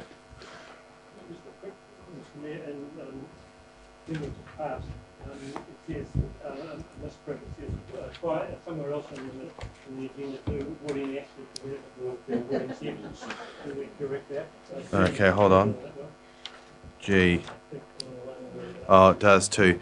So I think if the mover and seconder are happy with that, I think by general agreement of the council we can amend that accordingly. Is that all right, Adrian? Thank you. Okay, all right, thank you. 9.2 under I, yep. Okay, we can correct it as we go, so okay. Colin, thank you. Cool, thank you. So this is reported on the familiar topic of the Points Road water supply upgrade. The particular topic is around the work that the advisory groups have carried out recently. So we've been working with the Points Road Advisory Group and the West Eden Summerhill Points Road Advisory Group to cover off two matters that were still to be resolved after the project got included for stimulus funding, and those 2 points are around a scheme contribution between Points Road and West Eden and Summerhill as a result of Points Road joining those schemes, and also how to deal with the 19 unit properties on the Points Road scheme, given that's a different connection type to what the other two schemes have. So in terms of the scheme contribution, the Points Road Advisory Group came up with a figure of $168,000 as the contribution, and that was based on, we we went through quite a lot of analysis of how that could be calculated, and there are a lot of different ways you could calculate a figure, and in the end the group felt it was all very complex and confusing, more so than it needed to be, and simplified it to $1,000 for per connection as recognition of the existing headworks infrastructure, $1,000 per connection in recognition of the new well, which gave a $2,000 per connection contribution, times by 84 connections from Points Road gave a number of $168,000. So that was recommended at the Points Road meeting in October, and then in November we went to the West End and Summerhill Points Road group and presented that recommendation, and ultimately that group also recommended to that the council adopt that figure as to be transferred from Points Road to West Eden and Summerhill. So that was a very positive outcome, because I wasn't actually expecting that. I was expecting to possibly have two slightly different figures, and then council having to decide which one it thought was the right one. So it was a really good outcome to get the groups both agreeing on the same number. And then the other point that was talked about was the 19 unit properties. So the just to remind people, the issue was when we first approached West Eden and Summerhill about the idea of Points Road joining, one of the things they wanted us to consider was how we would deal with the Points Road scheme has 12 of its 84 connections have 19 unit connections rather than typical connection sizes of 2 or 4 units, and that's just due to the history of the Points Road scheme. It used to be a semi-restricted scheme when it was first established, and now it's new connections are fully restricted, but old ones are still semi-restricted. So West Eden and Summerhill made the point when historically they had been required to reduce their connection sizes down, so what were we going to do about Points Road to make it more consistent? And there had been a lot of history with Points Road that was a little bit different to, well, as all water schemes, they all had slightly unique histories among them, and so there wasn't a clear answer, but in the end there was an accepted solution by both groups, which we think is workable, which is that the 19 unit properties would get presented with the option to reduce their connection sizes down to somewhere in the range of 2 to 8 units, which is typical of what is on the West Eden and Summerhill schemes. But they would retain their right to, at the moment, they can redistribute 19 units. If they subdivide down to multiple lots, they can then redistribute those 19 units among the new lots that they would create, and that would negate the need to buy extra units. And there had been correspondence that's now quite old, about 20 years old, but amongst that community where they paid for initial infrastructure that would allow them to have those larger connections, and it talked about the ability to subdivide. So it was agreed they should retain that subdivision right, but they didn't need access to that much water in the meantime. So that was the proposed solution, and then it was still acknowledged there might be 1 or 2 properties on Points Road who really do want to retain those larger connection sizes, and that if, in effect, given that no one's actually using that much water, if they really want to do that and they are willing to pay for it, then they should be allowed to do so as well. So it's I've tried to sum that up in a little bit more succinct recommendation, but essentially it's saying that they'll be given the option to reduce their connections down. They'll retain the subdivision right, but if a couple of them really want to, they can still retain the larger connections, and provided they would pay for it. So that was also supported by the West Eden and Summerhill group as the most pragmatic solution that could be that we could come up with for that issue. So that was also a really good outcome, because in some of the earlier meetings it was seen a lot more black and white, that either you know, if they want to join our scheme, they'll follow our rules sort of approach. But having understood the background, that's changed a little bit now. So the key recommendations in the report are to include the $168,000 contribution within the draft long-term plan. So that would still be, it would still be consulted on, and it could still be submitted on during that period of time, but that would be the figure that goes into the draft long-term plan. and that also the 19-unit strategy that I described be endorsed, which would then allow us to start the one-on-one conversations with those 12 with Point Road residents, and also to seek approval to start the physical works on the project. So, as you know, this is one of the stimulus projects, and that's one of the reasons that we're fast-tracking things a little bit.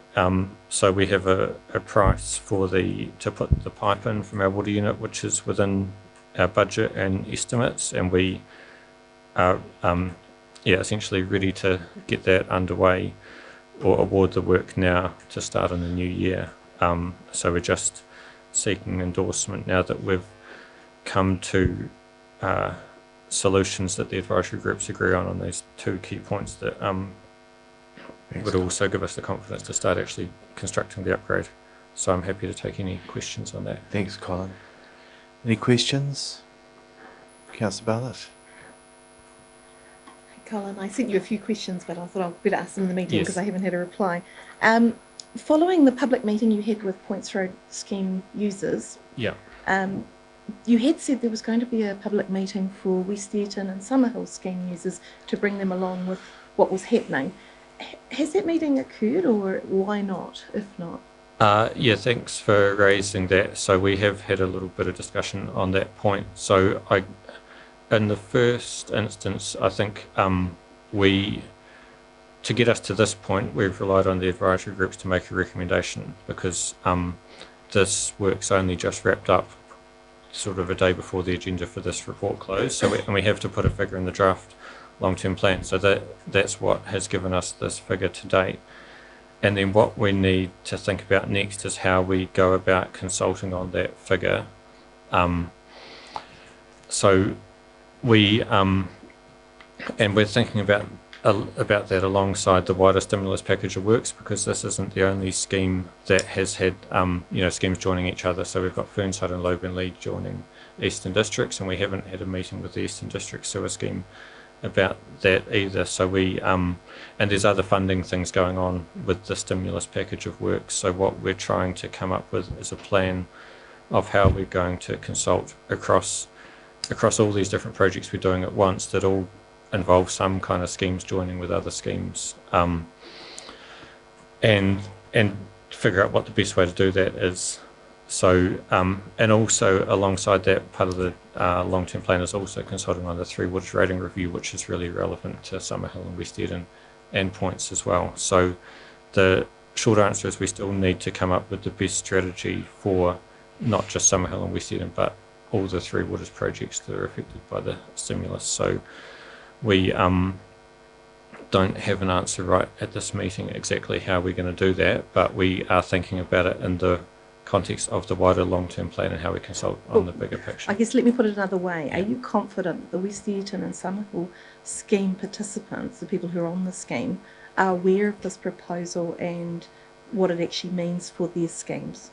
Yes, definitely they are aware, because after the Points Road project got approved by Council for the stimulus funding, we wrote a letter in, I think, early October, 19th of October, that went out to all three schemes, and it told them this is what the council's agreed. Basically what it means is that we have to fast track this project, and at the end it said what the next steps are, which involve the advisory group work, which is covered today. So they were aware that the schemes are going to join, that the advisory groups are going to work through the contribution between schemes and the 19-unit properties, and then it finished by basically saying we'll keep you in touch with the next steps. So everyone on the scheme will have got a letter to say this is happening, and that they'll get further updates as we progress with the points that today's report covers.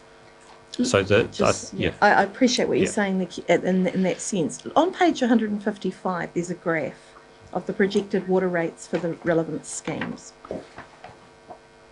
And it notes in the report that there's a $50 reduction for West Eaton and Summerhill. Wasn't that figure substantially higher when you first did this consultation?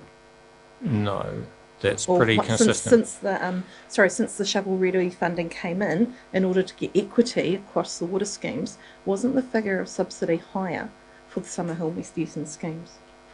I would have only, so the original, before this advisory group work, the transfer between schemes was at, I think, 199,000. It's now 168, so that difference is about 31,000, thank you. And so that's about, I can't do percentages very well, 15%-ish difference. So if it's 50 now, it must have been about 60 before.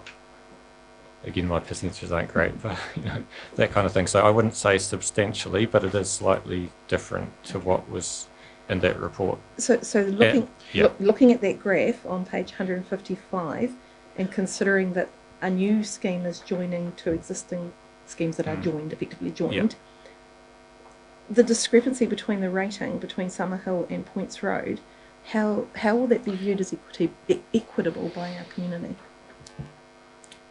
I guess, I mean, the obvious difference is that there was no government funding available when Summerhill joined, and there was when Points Road is joined, and it's obviously, if there was funding when Summerhill joined, we would have applied for it, and it would have been a different picture. So it is a matter of, and there's many other schemes as well who haven't got, there's very few schemes that have got government funding. There's 2 out of our 16 that we started with in the district. Okay. Yes. Yep. Yeah. Okay, we need to keep moving forward because some members want to finish early today. So for that to happen, we need to get through a chunk of this agenda. Councillor Doody? Thank you.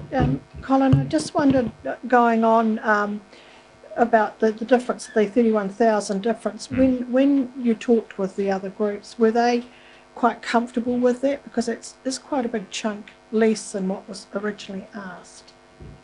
Yes, I think they the first figure, I guess, was a first cut, and they were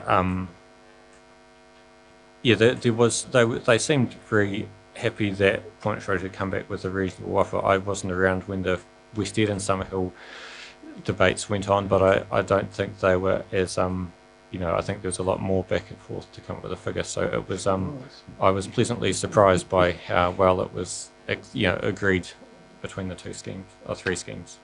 Okay, so Councillor Williams is indicating he'll move, seconded by Councillor Mealings. Councillor Williams. Yes, I'm quite comfortable with this. I've been to all the meetings so far, and the Somerville person moved the motion for it, and West Eton seconded it on the meeting, so it was all unanimous. So we have had communication with all parties, and I think West Eton and Somerville also are getting a bit of an upgrade into their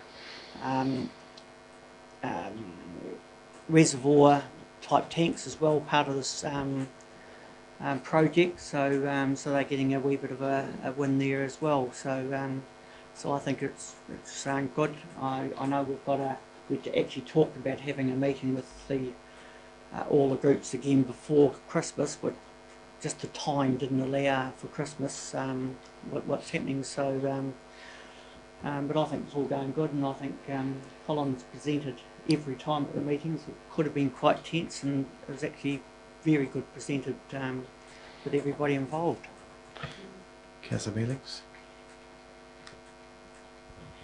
Yes, I would like to commend you guys for getting to this point that we're at here now.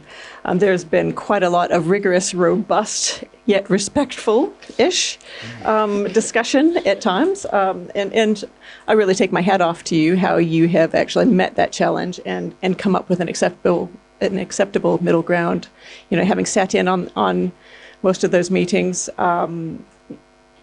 one did wonder if we were ever going to actually find the middle ground, but you have.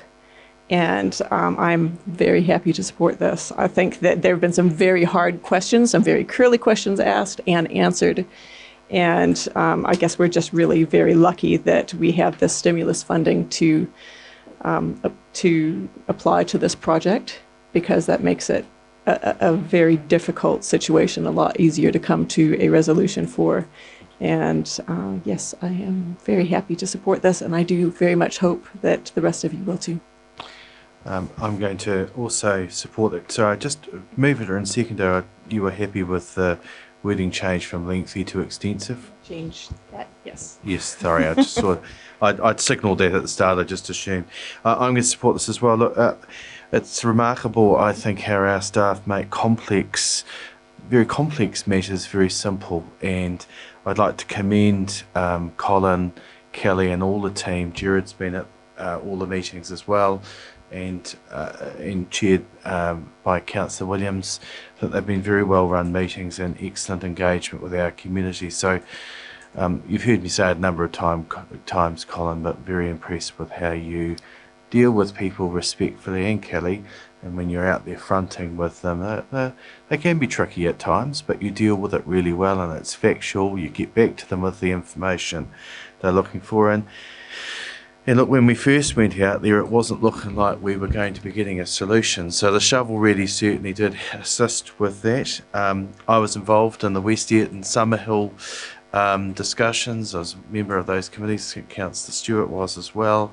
They were very tricky conversations indeed, and including the Cuss community. So when I look at that and how we've progressed and learnt with our consultations over the years, and also if we talk about Garrymere as well, we've learnt all the way through about how we can better engage with our communities and take them on the journey with us.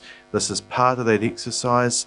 The consultation with the Summerhill and West Earton communities, if you indicated, and the others you're going to reflect on, and that's great. So we look forward to hearing where and how you think you can engage a bit further with those communities. But in principle, what it's asking us to do today is to approve it in the long-term plan, which will be available to the community to consult, to submit on and endorse that general direction. The speed and haste that we're going through with this is because we've got to get to the point with the shovel-ready works.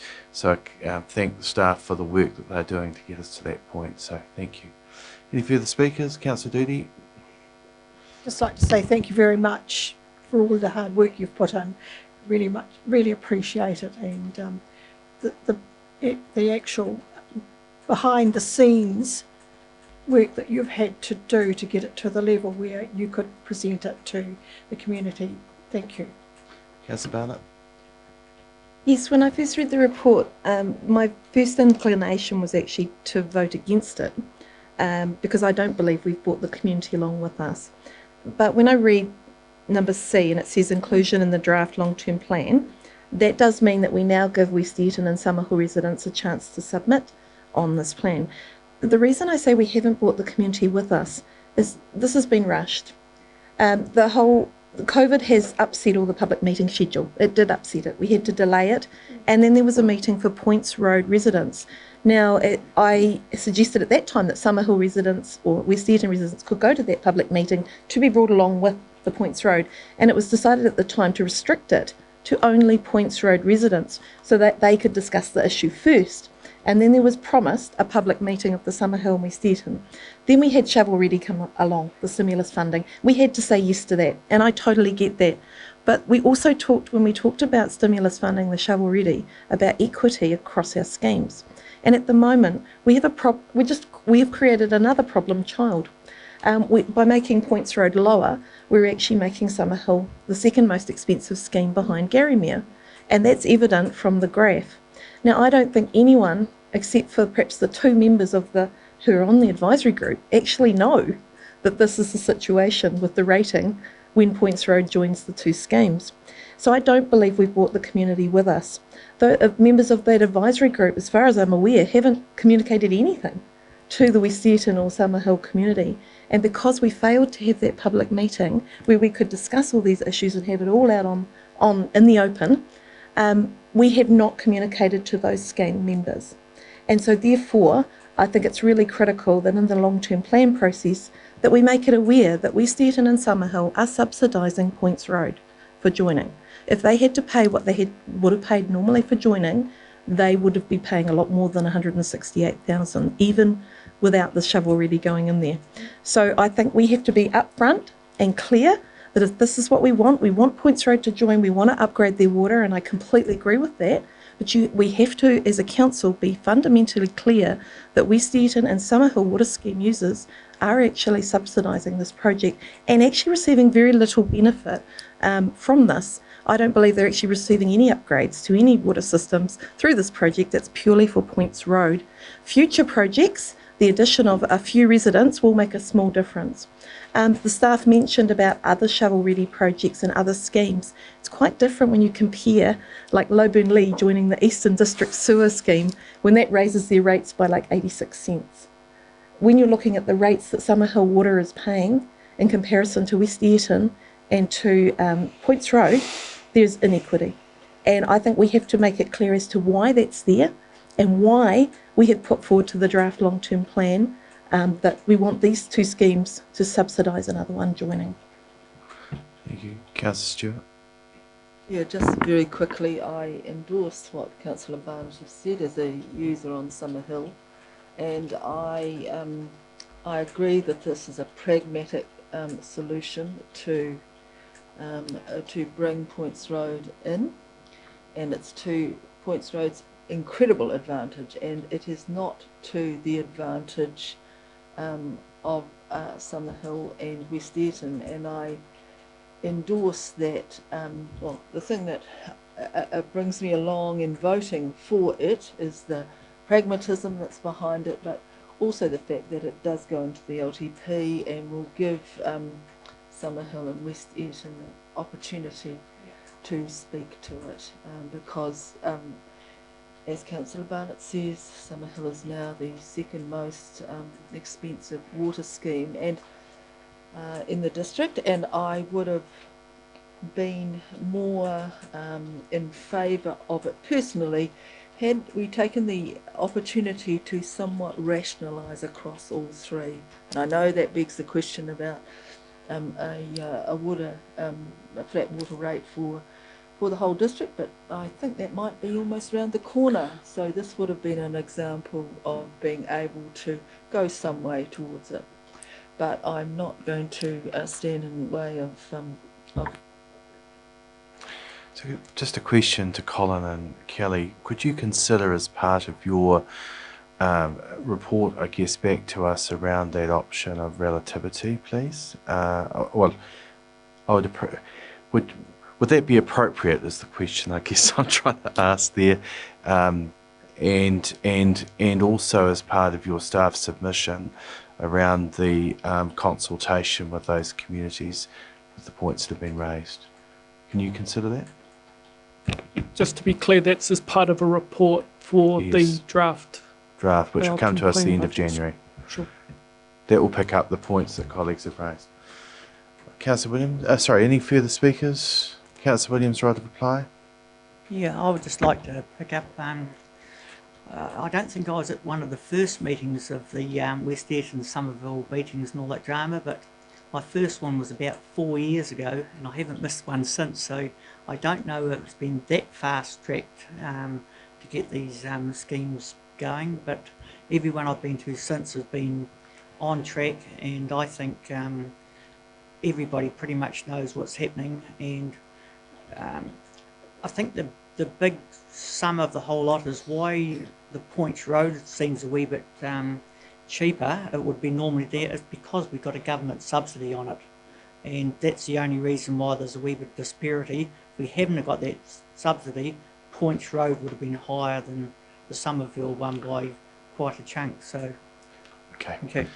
Thanks, Councillor Williams. So I'm going to put the recommendation. All those in favour, please say aye. Contrary, declare that carried. Thank you. I'm just now going to move to 9.3, and then we're going to break for afternoon tea. So, and Grant, are you joining as well? Yep. Great.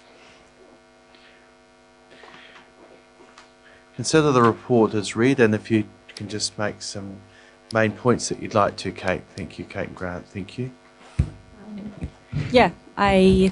So this report is for council to consider splitting the Heritage, Biodiversity and Ecological funds into two separate funds, and for delegation of a new fund devoted to biodiversity to transfer from the District Planning and Regulation Committee to the Land and Water Committee.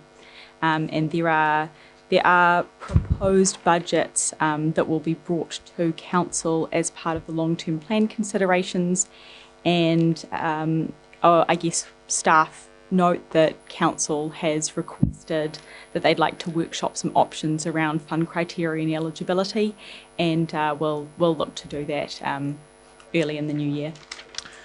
Thanks, Kate. Did you want to add anything, Grant? Questions? Councillor Barnett? Kate, biodiversity is going forward, obviously, and it seems to be an increasing area where we need more. Are you satisfied that the fund, in the amount of money we've got going forward in the long-term plan for the Biodiversity Fund, is significant to meet the objectives that we need? Yeah, no, well done. That was good delegation. Yeah, look, this is us really kind of making a statement that we want to get up to the levels that we're seeing with other councils, and also with what we know around the requirement for SNAs. There's no secret the government's making it quite an important area that we need to focus on, hence some of the work that we've been doing in Forestdale. And look, we're putting more money towards the LTP with the likes of Arahatia Te Awa and some of the other projects that we're looking at as well. So this kind of came out of some of the discussions that we were having at the last Land and Water as well, where we sort of spoke about the fact that the SNAs are our key area for biodiversity, and that's really kind of reflected in what we're doing here.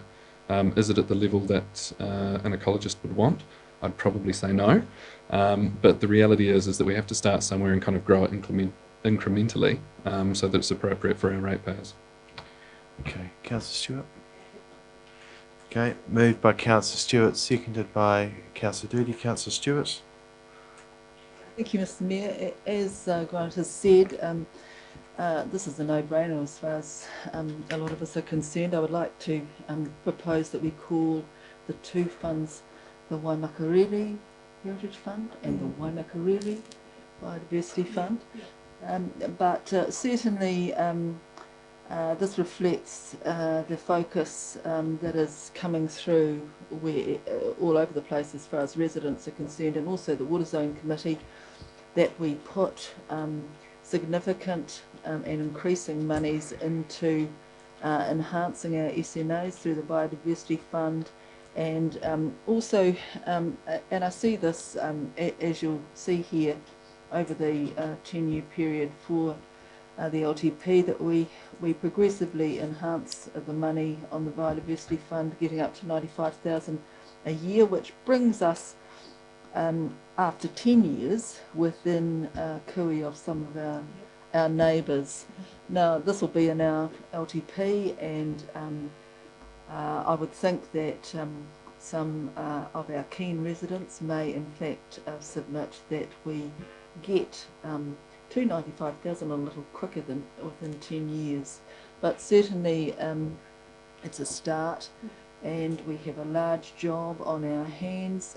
As you heard this morning in our briefing, we're going from, what are we going from, something like 113 SNAs to 229 proposed, and a lot of those, and then plus there is some unmapped that are still to have work done on them, and this falls to Kate. So we want to be able to, if in fact there is evaluation and the keen landowners come to ask for assistance, we want to be able to help them. So I certainly commend this proposal for your support. Thank you.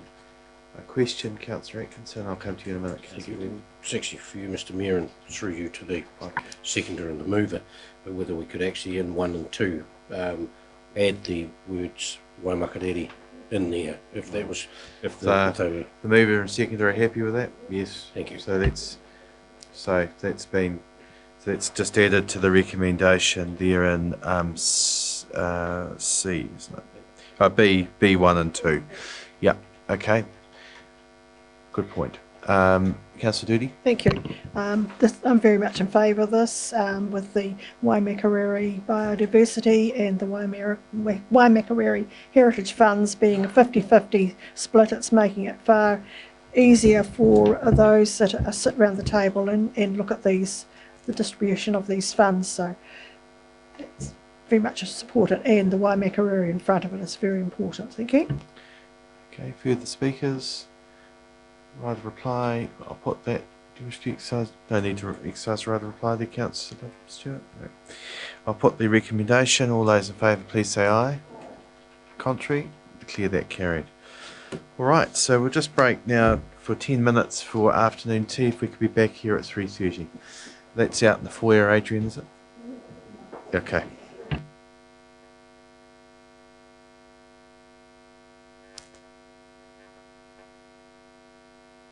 All right, 9.4, pages 192 to 231.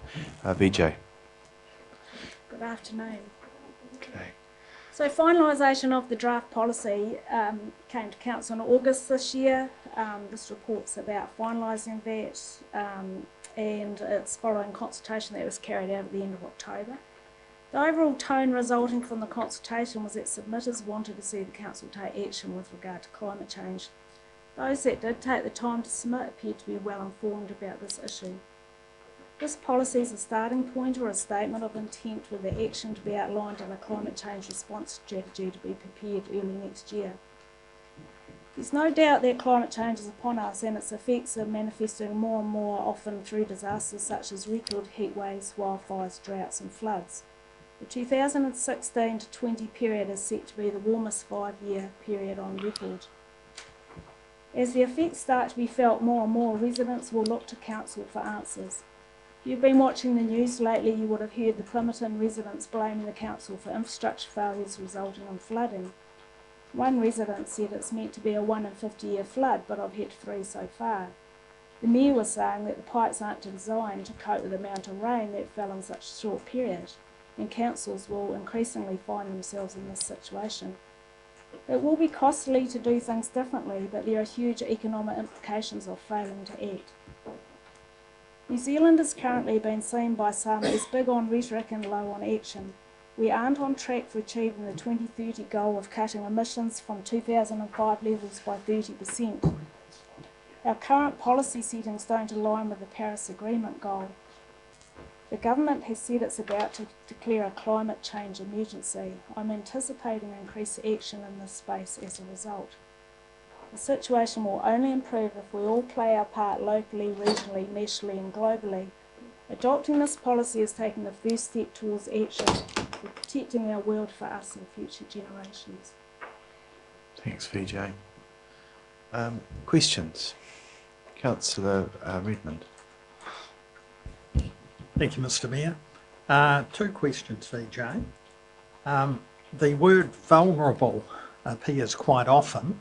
Could you explain the emphasis on vulnerable people and how they are to be supported? There is a definition on page 8 of the policy, but I must admit I don't quite follow the definition.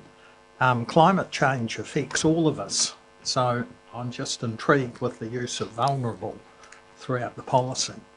The emphasis in the policy or the amendments we made came as a result of a submission, and it's sort of well recognised in those writing about climate change that the most vulnerable populations tend to be the most affected. For example, if you've got lots of money and you happen to live in a flood area, you can generally relocate yourself, and people that don't have the ability to have a lot of money don't often have the ability to do that, and a lot of the indigenous populations on islands in the Pacific are more vulnerable than some of us are here in New Zealand. So there is increasingly an emphasis on people dealing with climate change policy matters, that we look to those people who are often already socially or economically deprived. And the definition came from, I can't remember the document, but it was a New Zealand document for natural hazards, I think. It's a well recognised definition. Yeah. Right. That was my first question. The second one is, there has seemed to me a very low response to what is an important topic. although having said that, the responses were of a very high standard, I thought. Are you satisfied with the response, or why did we only get 22 respondents? We weren't ever really expecting a higher response to a policy, because policy is not very exciting for people. We are expecting, and we did carry out a limited consultation over quite a short period. We are expecting to do a major consultation drive when we release the climate change response strategy, and we think because it actually will contain actions that will affect people, we are expecting to have a lot more interest in that. Councillor Mealings? Vijay, just at the Climate Change Coordination Group meeting, it was mentioned that Simon, you know which Simon I mean, Simon had said with the Bang the Table app that 3,500 people engaged with that consultation. 400 people spent 5 or more minutes on the site, and then that led to the number of people who actually bothered to make a submission. Wrong, Simon, but I'm sure you can answer. So I think those numbers that you're referring to were the natural hazards engagement that we did. So that involved letters to all property owners, ratepayers in the district. But about 3,500 went into the site to look at the hazards profile for their property.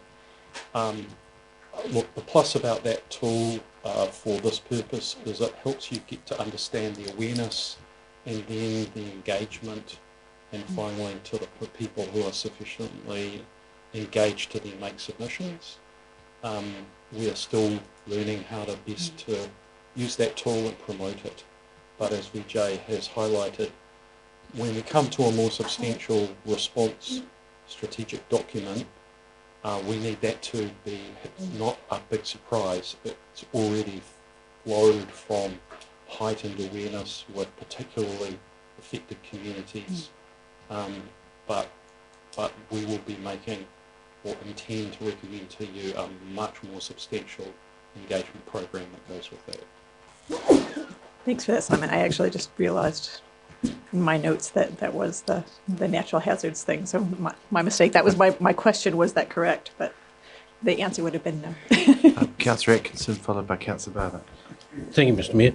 Just, Vijay, on 5.2, I think it is, the fourth bullet point from the bottom there, protecting the Waikuku Beach and other beach settlements from deforestation. Could we not just have protecting the coastal areas from deforestation rather than actually mentioning someone, as they are all vulnerable to deforestation, whether it's pine trees or whether it's replanting of natives? The whole lot of them are of our coastal area. I just wonder whether mentioning Waikuku Beach, I mean, it just doesn't make sense to me when you've got a beach area right the way through there.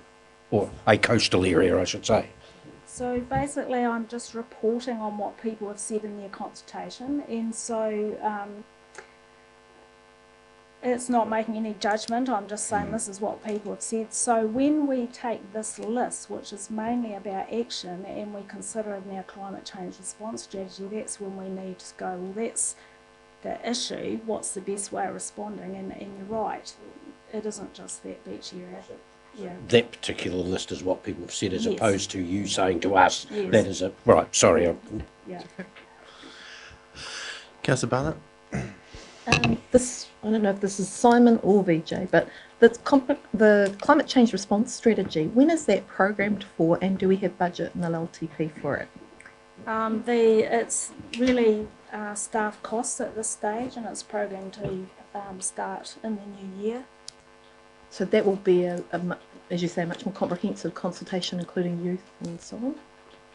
Thank you. Look, we would want to do a scoping report to you and accompany that with a draft engagement plan, and there are particularly affected parts of the district that we will need to be more engaged with, but it's an issue that affects the whole community, and we will be bringing to you, I think I might have mentioned it in the district plan briefing this morning, a paper on a climate change scenario that reflects our best scientific understanding of what the effects might be across this district, both inland areas and in coastal areas, in temperature and rainfall and sea level, etc.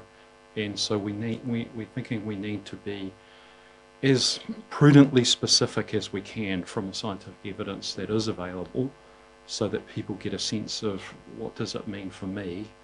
And I stress it is not just a coastal issue, and that needs to be brought without scaring people unduly, but ensuring they are well aware, as best we are aware, of what is reasonably now anticipated to play out.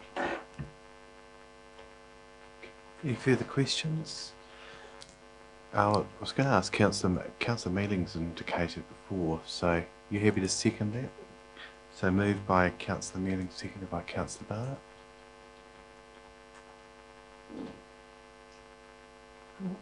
Yeah, thank you for all of your hard work that's gone into producing this report and the policy itself, and tabulating all of the responses that have come through in the consultation. And honestly, I just really want to see us get on with it. So I'm going to really leave it at that. I haven't got anything else more eloquent to say than well done and thank you, and I hope you'll support this. Yes, this is actually probably one of the most important policies that will adopt this entire term, because going forward it's going to change the way we do everything. It may not happen overnight, but we're already seeing effects. Just ask any farmer who's now making hay in December rather than January. It affects the entire district, it affects the patterns of weather, it affects a whole lot of things. And we're still not quite sure what we're going to end up with. So we have to make sure that we've got something in place where we've put a stake in the ground to say that this is important, and the submitters made it very, very clear, most of them, that it was very, very important to the district.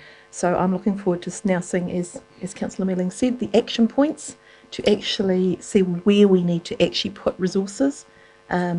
This is going to be hard for our long-term plan at this stage because it's early in the piece, but I suggest that in the next 3-year review, that will be very much to the fore. We will have a much higher picture of what's going on by that stage.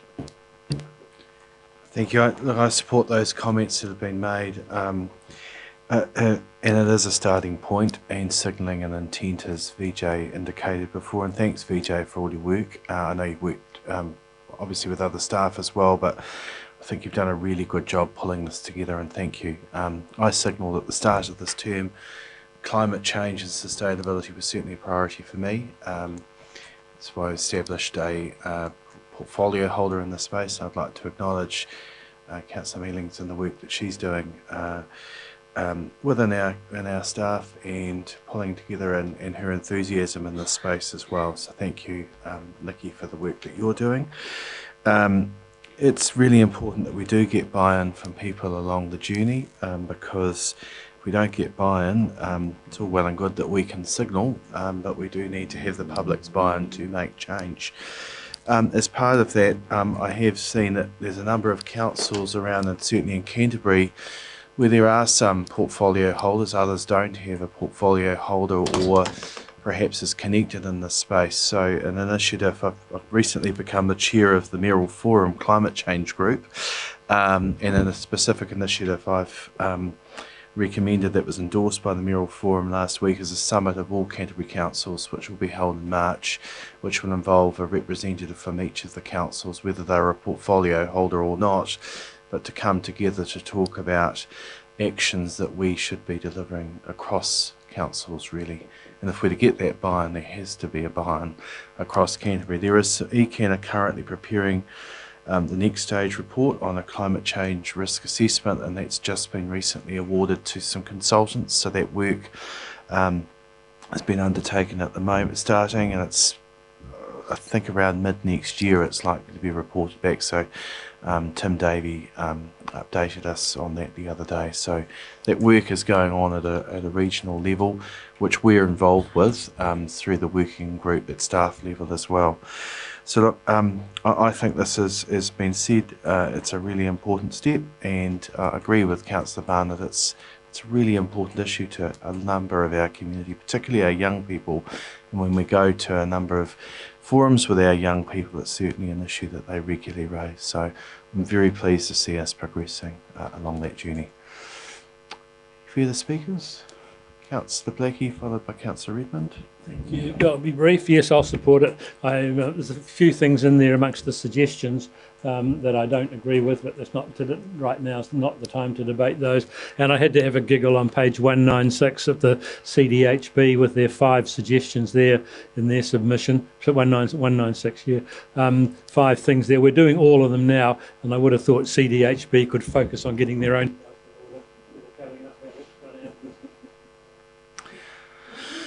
Councillor Redmond. Thank you, Mr Mayor. I support this policy. My only concern when reading it was how will it be implemented. So I await a climate change response or implementation plan, because I think that's where the main change will occur. And it seemed to me we need to start measuring data, set targets, and one of the submitters commented about education. So I think that's going to be very important. And whether this council looks at an educator in that space will be something we'll need to decide. It seemed to me that every department in the council, including us, really need to get serious. At the moment, we're only paying lip service, probably, to a very important issue. So this really is the beginning. I think it's a good beginning, but it is only the beginning. There's much more to be done. Thank you. Okay. Councillor Atkinson. Yeah, look, I support this. I think it is a good paper in front of us, but the only problem I have with the whole thing is balance. And it's not VJ's paper, it's not the work that's done by our portfolio holder, by our staff. It's actually balance across the country. I mean, we've actually got a government at the moment who's looking at declaring a climate emergency. No one even knows what that is. And it is around that communication that Councillor Redmond has just actually mentioned, you know, getting some of those targets and some of those things and the communication out there right. What the hell is a climate emergency? No one even knows. When you ask people, they all have different views on what a climate emergency is.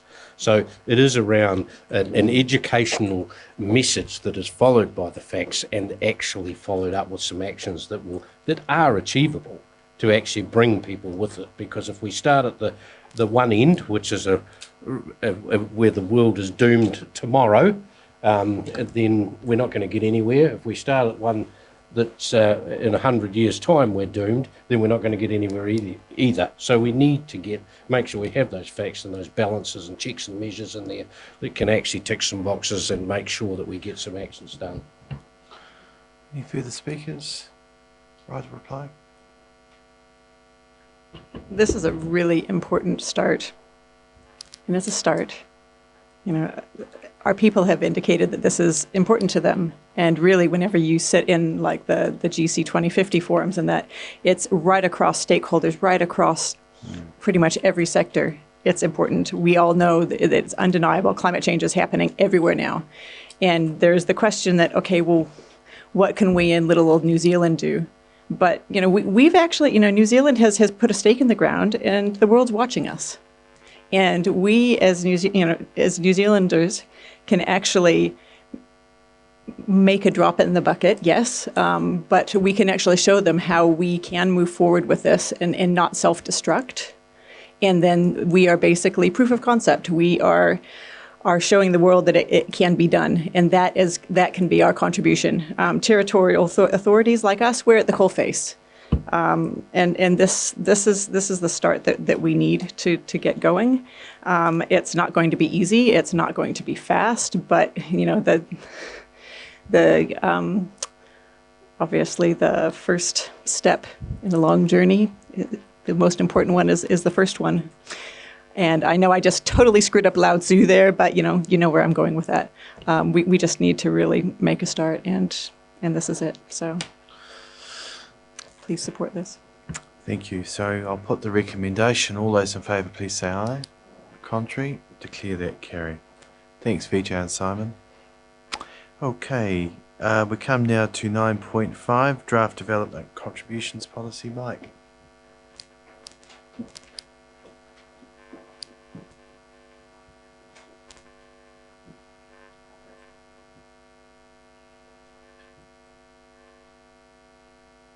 It's pages 232 to 281. So Mike, welcome. Good afternoon. Look, the purpose of this report is just to obtain council approval to consult on the draft DC policy 2021-22 as part of the LTP for next year. As you'll note, there's really just minor changes proposed at this stage, really around development contributions that can be calculated for capital expenditure which occurs out beyond the term of the LTP. And there's just some comment too in there about Ngāi Tuahariri and how we would look to negotiate around development contribution liabilities through different means through a strategy. So really that's, just to say also that there is a full review pending in 22-23 for this policy. And the policy is actually now in a new format too, better readable. It's with what the style guide we have for the council, and also every other policy in the policy manual that's coming in is in that same style, same format. So I'll just leave it there and take any questions. Thanks, Mike. Any questions? Councillor Blackie? 4.5, the 873 DC situation. Can you just explain what you mean by that? At Mahitahi, we haven't come to any decisions on what we can or can't do there yet. I just don't understand what you mean by consideration of the merits of a separate policy or strategy enabling flexibility. Can you enlarge on that a wee bit? Well, for that, I'll have to defer to Simon on that because I've taken his words. So yeah. Well, Jim. Thanks. What that means is we've talked about where we recognise descendancy rights, and that's an issue that's still live with Mahitahi, and we haven't resolved that. What we're proposing is that the development contribution policy not be the vehicle through which that is addressed, i.e. the development contributions would apply to each and every development, irrespective of the descendancy issue. However, we are signalling that we would like to bring back a separate policy that deals specifically with the descendancy issue. So it would be, for example, and I just say this as an example, and it may be that a policy related to descendancy may say that the development contributions that have been applied under the development contributions, if a person or a property owner shows descendancy, then that will entitle them to X% reduction in these or all development contributions as an alternate means of dealing with that issue of descendancy rights, which we've yet to grapple with and is still parked with Mahitahi and the council. Okay. Any further questions? Councillor Redmond, you indicating you're prepared to move, eh? So just hold on. If you're a seconder, moving the recommendation. Is that right? Oh, okay. I'm sorry. Well, pardon me. Thank you, Mr. Mayor. I'd like to move the recommendation A, D and E, and insert an amended B, which would read, does not approve the draft development contributions policy for 2021-22 for consultation as part of the 2021-22 long-term plan special consultative procedure, and direct staff to undertake further work in relation to district-wide contributions and MR873 in particular prior to consultation, and report back to Council in January 2021. So that's what I'm prepared to move, Mr. Mayor. Prepared to second that? Sorry, you are? Second. So we just be clear about that again, please. So you're not including C, so it's A, D, E with a new B.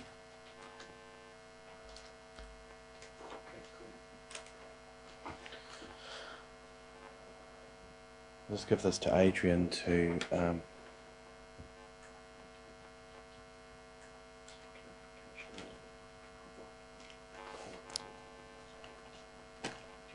Adrian, if you we'll just get that clear first. If you just hold for a minute.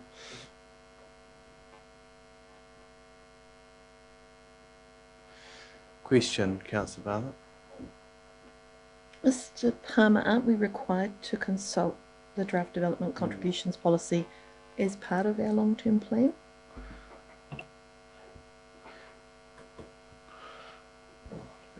It needs to be included in our long-term plan, yes. So I'll just signal if this matter fails, and I'll move the original motion just to signal that intention.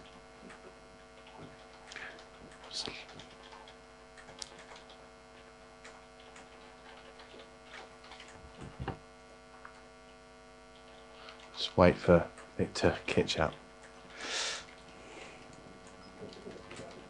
Yes, we'll just get Adrian to put it in first, and then we'll be clear.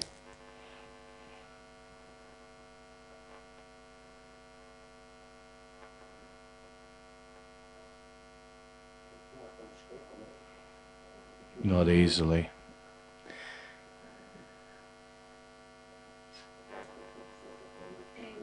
So you've got that, Adrian.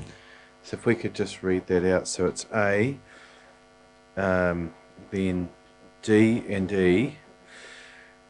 Is that a B? Is it does not approve? So could you read the does not adopt? Is it, or is does not approve?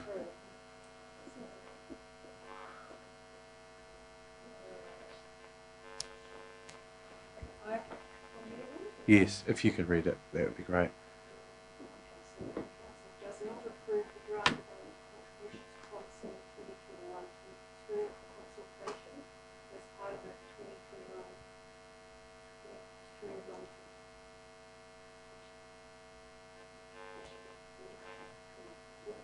long-term plan special consultative procedure, and direct staff to undertake further work in relation to district-wide contributions and MRA 73 in particular prior to consultation and report back to council in January 2021. Okay. So that's the what's been moved. Can I help you? Because I think the intent of what Councillor Redmond is wanting to do is to defer consideration of the draft contributions policy until January and ask us to come back and provide a report on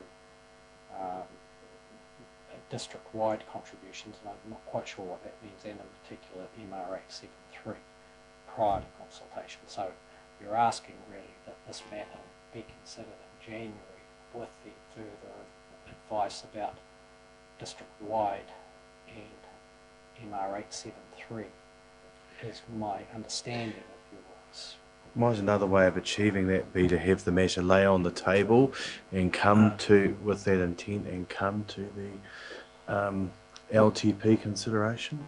With respect, Yeah. the intention is that district development contributions be considered for the whole district and not consulted on part of the district, excluding MR 873, which would, the way it is at the moment, be addressed later.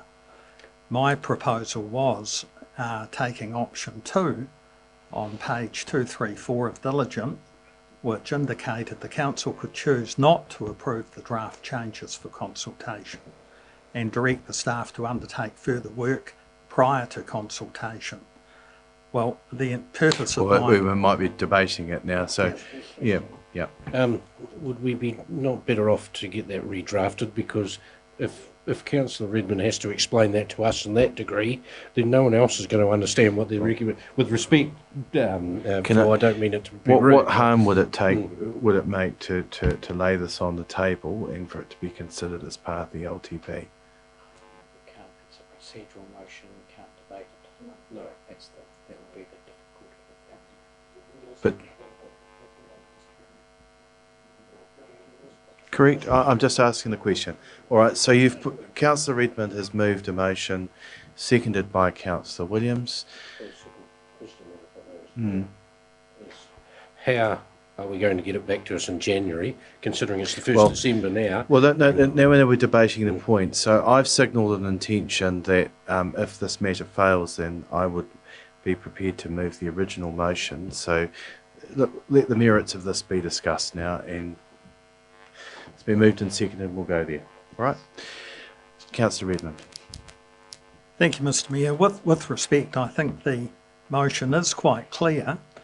It seeks to have development contributions for the whole district consulted on in one hit, and not development contributions excluding MR873 consulted on. The date of January 2021 was when there was a further report to come back to council, so if that date's not feasible, I'm open to suggestions of extending that. My point is that the whole district should be treated as one, and development contributions, we should be transparent and open and go out and consult with what we're actually doing, rather than deal with the easy part first and defer the harder part. We need to have that hard discussion at some stage, and I don't see by putting it off that we're actually achieving anything going forward. So really that's it in a nutshell. I'm not suggesting what the policy will be around DCs, but I just think the whole district should be in the consultation rather than just dealing with part of the district. Okay, seconder. Further speakers? I'll put the motion. All those in favour, please say aye. Aye. Contrary? No. CEO, could you conduct a division, please? Okay.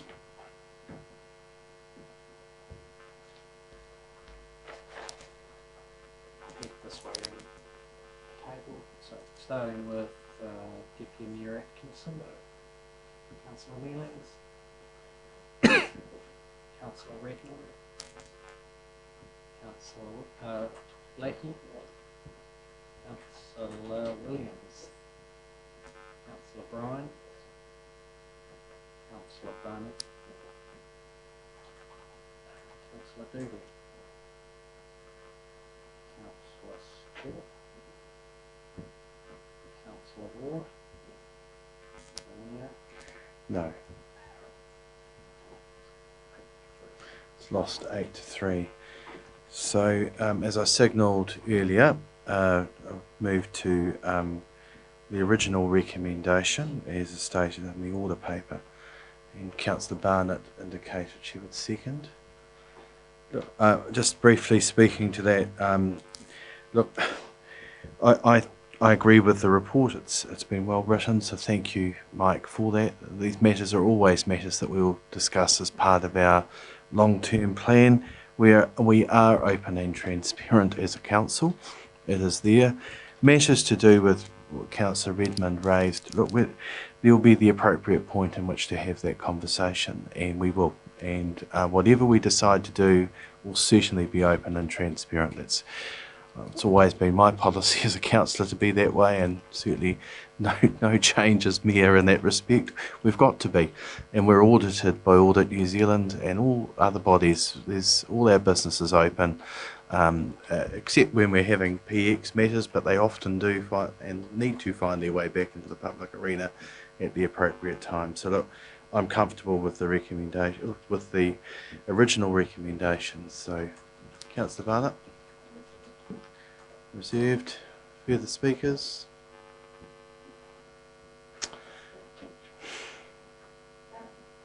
Yes, I've looked at this, and this is something that we do every single year in our annual, in every time that we review the development contributions policy, it needs to go into the long-term plan and be part of the consultation for everybody to have a look at, to throw darts at, to say whether it's good, bad or other.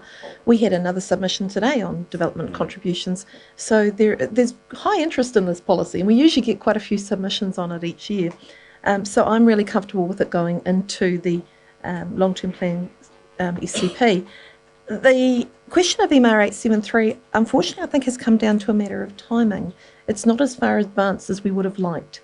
COVID has delayed things, and then we've had changes in the runanga, we've had changes across the board. So I don't think there was any intention to delay the discussion we need to have through mahitahi, but I think it's actually been a matter of timing. But that doesn't mean we shouldn't do all of the work that we've got and just identify we've got an area that needs more work. And I'm hoping that we will hear more in the new year about that prior to releasing the actual draft document that sends out to the public. So I don't think there's any advantage in delaying putting this through.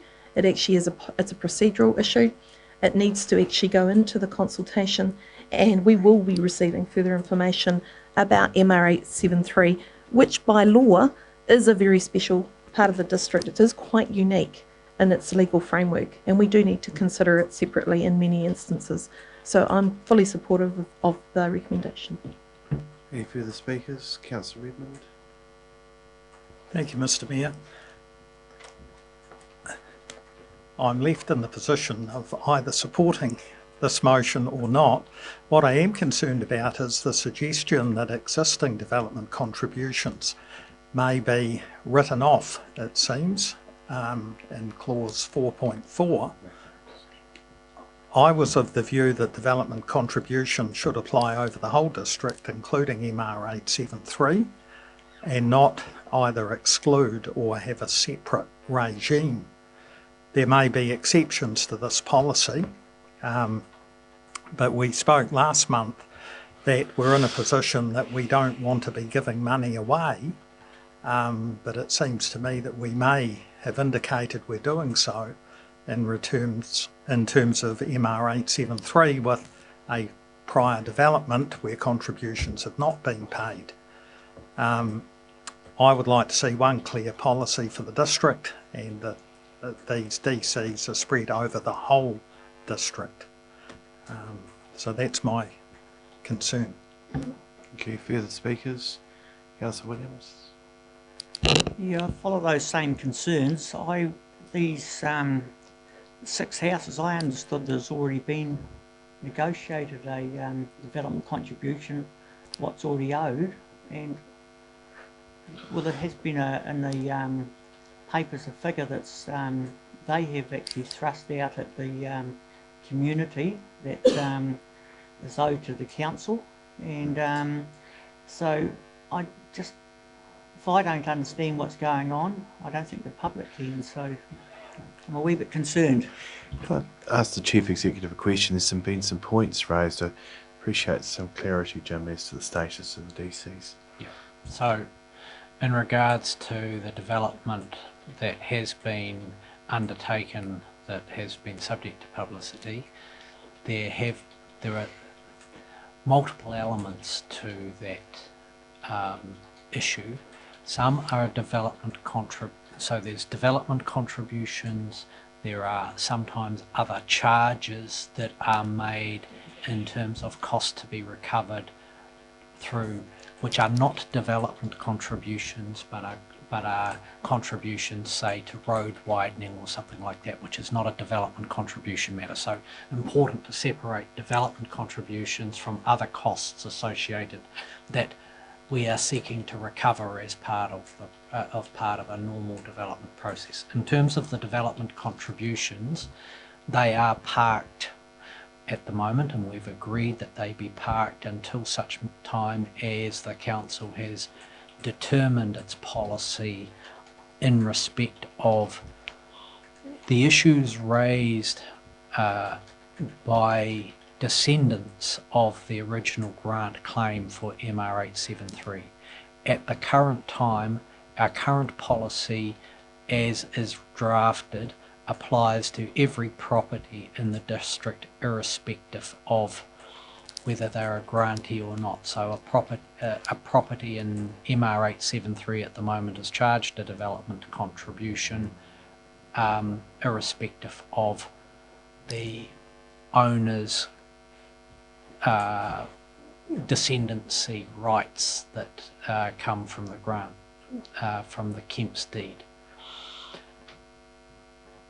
what the council has said through the Mahi Tahi Committee is that it's prepared to consider the merits of the case proposed in regards to grantees, and for that to be considered by Mahi Tahi and with a recommendation to council, and that's yet to happen, as Councillor Barnett said, has been deferred longer than we would like, but is not in a place. So at that time there will be a policy that the council will consider. In the meantime, under this policy, every development incurs a development contribution like any other property across the district. It is we are not seeking payment while the charge is being made. At this time, we're not seeking payment for those development contributions until such time as we have worked through the merits of that policy issue. Hopefully, thanks. That's attempted to clarify, but I appreciate it might not have. Thank you. That's fine. So there is an amount here of development contributions, yes. Which is how much? I don't have the exact. I don't have the numbers in front of me, but I imagine per lot they are per unit, per dwelling. They are probably in the order of, I was going to say 20. It's about 130,000. It's 130k across the 6 units or something, which is which any, irrespective of descendancy, they would have been charged. Yeah, and these fees got parked at the beginning of the process or near the end of the process these places being built? It's been, I can't tell you through their build process when that got parked. It's been raised as an issue by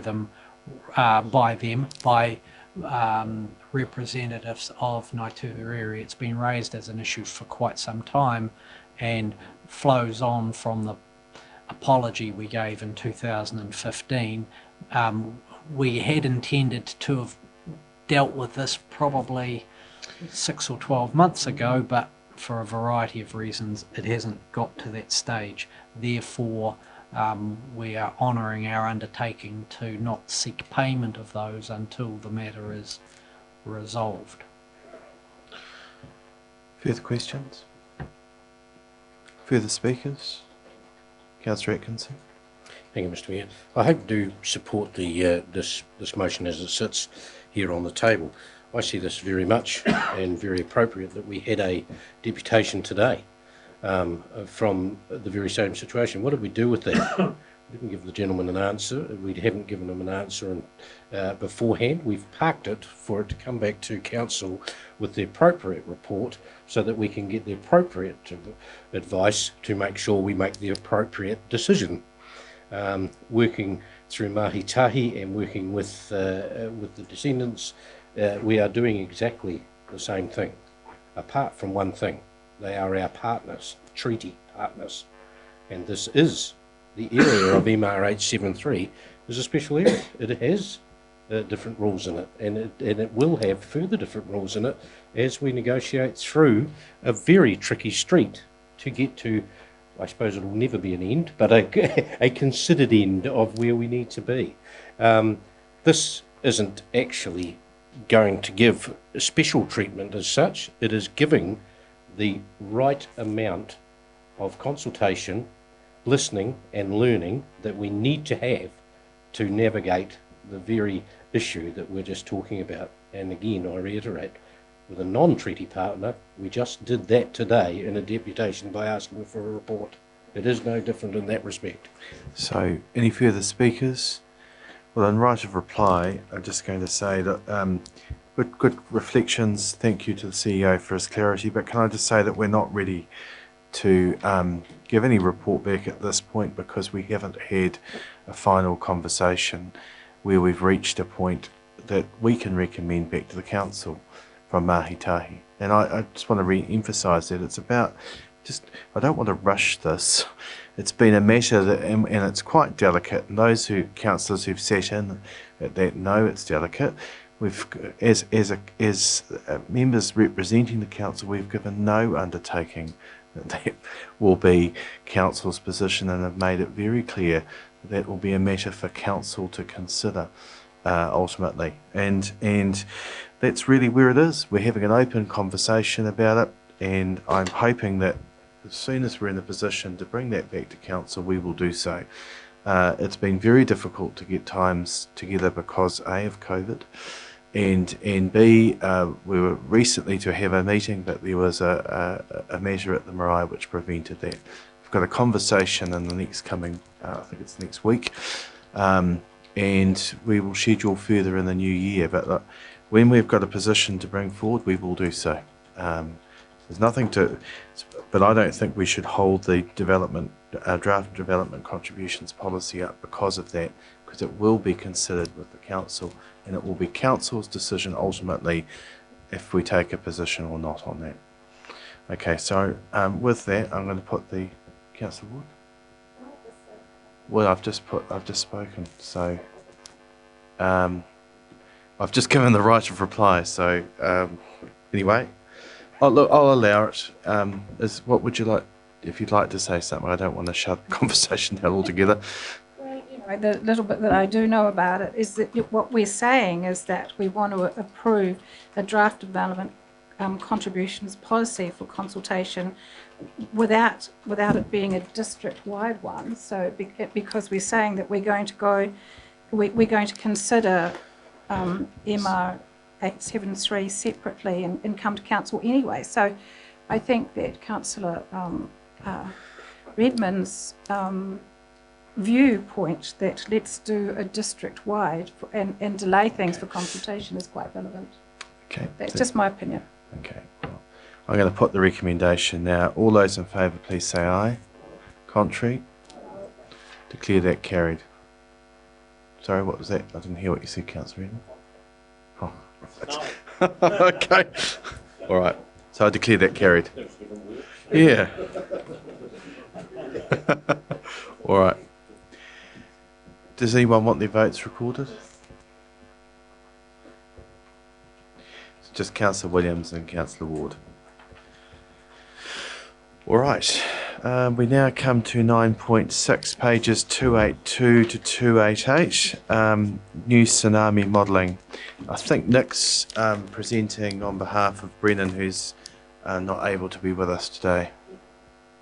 And Matt. Yeah, thank you, Mr. Mayor. Yes, thank you. Apologies from Brennan, but he's actually home with flu-like symptoms, and yes, so yes. No, he's off for a COVID test, but I think that'll be really unlikely.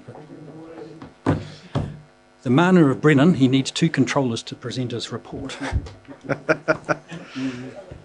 I think, please, if we could turn to page 288, that's the one with the two maps on there, and that's probably best just to speak quickly around this report. On 288, the left-hand map is our current evacuation zones for our current tsunami modelling. Now, this modelling was done probably 10 years ago prior to putting in the tsunami siren system, and you'll see the little red areas around the beach settlements, and they're quite distinct little blocks. They're not contiguous. Last year, Environment Canterbury and GNS did updated modelling, and we saw some of that when it just touched on waimakariri river mouth early this year, and then they've gone away and done the balance of Banks Peninsula and northern Pegasus Bay, and that modelling now has led to the map on the right, which is proposed new evacuation zones. Maybe just pause for a minute, Nick. I'm just a bit distracted with what you're saying. Just getting some high-tech plug-in systems. Sorry, just for a moment. Apologies.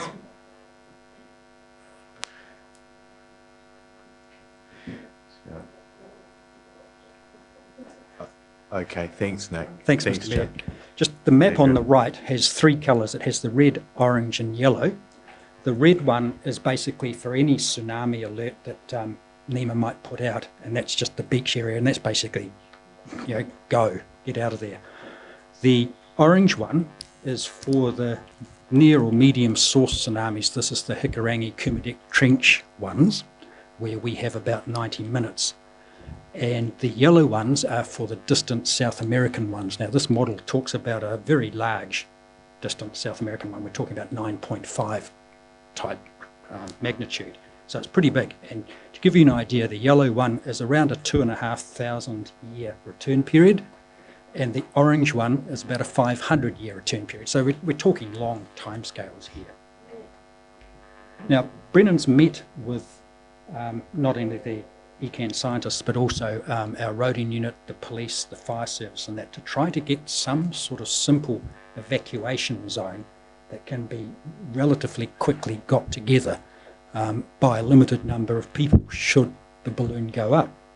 Bearing in mind for the orange area, we have possibly 90 minutes to get something in place.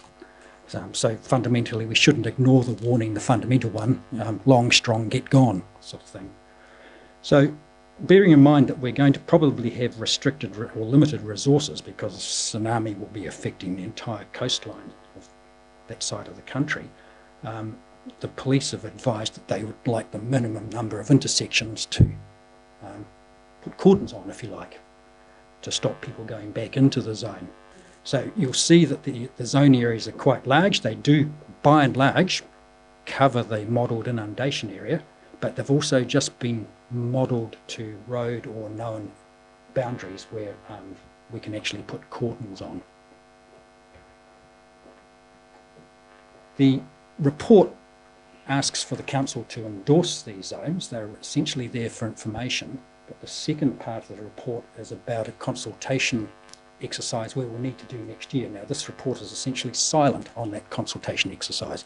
We haven't turned our mind fully to what that is. We've turned our mind enough to know that even though we want to go and talk to the community on tsunamis, the community may actually want to talk about a whole lot of other hazards, and that was touched on a couple of reports ago with Simon, with sea level rise and climate change. So we've got to have a think about that, and one of the recommendations is to come back to the council with a better communication strategy about that for next year. Thank you, Mr. Mayor. Thank you. Did you want to add anything? I think just in the recommendation, C did say endorses. I probably think it's probably better notes as a word at the moment rather than endorses. Would be something we can think of. Count, did you wish to question? Sorry, question. Right, hold on. Ward, Doody, Blackie. Okay, Councillor Atkinson. Thank you, Mr. Mayor. Nick, I'm just wondering why this is not an information report, and that there's not something, it's not, we receive and wait for the information on the consultation on what that's going to be, because this is going to go out and there's going to be a zone in here. We're going to scare the hell out of everybody without even knowing what we're going to talk about. Would it not be better, and I'm looking for some advice here, to lay this on the table until we have a communications plan to the public to actually do something with this? I certainly appreciate your point, and it's a dilemma we talked through when we were given this information relatively late in the period. Our problem is that Christchurch City has already gone out with this, and Huranui is, if they haven't gone out with it, they're going out with it shortly. Now, admittedly, both those councils are doing what they call a soft launch of it, so it's pretty quiet. But I think you've raised a valid point in terms of, is it the horse or the cart, if you like, first? And the information's already going to be out there with our cousin councils, so we've kind of got to put it out there ourselves, but it's how we actually consult the community as a particular difficulty. Councillor Ward. Looking at this report, I'm asking you about, I would challenge the validity of this report. I see that So orange, your question is? My question is, how do they get the orange bits there without, even with any of them, not including Brooklands Lagoon? Because I do happen to know that Brooklands Lagoon is impacted on a tsunami. Yes, and you're absolutely right. It is impacted on all of these scenarios. It's just that it's in Christchurch City and won't be mapped on our maps. But otherwise, it looks very much like this, Councillor Ward. You're quite right. Okay, Councillor Doody. Thank you. Just a query, please, with the red going right up the waimakariri up, almost up to Earton, West Earton. So what is that telling us, that suddenly the river's going to be inundated with seawater? What? I think what it's telling us is within the stock banks there, Right. we will see a tidal surge. Right. And we may see several tidal surges. Yeah. It might not be just one wave. No. So thank you, because this is probably that would be very important for the residents that live around that area, would it so? Yeah. Councillor Blackie. Nick, do you happen to know, this modelling, what level, I may have missed this somewhere back down the line, what level of tsunami they talk about for this modelling? Because, I mean, a 1 metre one won't get past the sandhills, 2.5, our stock banks at Kaiapoi and the Waimak will contain that. A 10, we're all dead. What do they model it on? Yes. I can speak for the South American one. It's a magnitude 9.5, I think. So it's, that in itself is a rare beast. Yeah. Yes. Yes. Thanks, Matt. 3 to 5 metres. It may even be more than that for those big ones.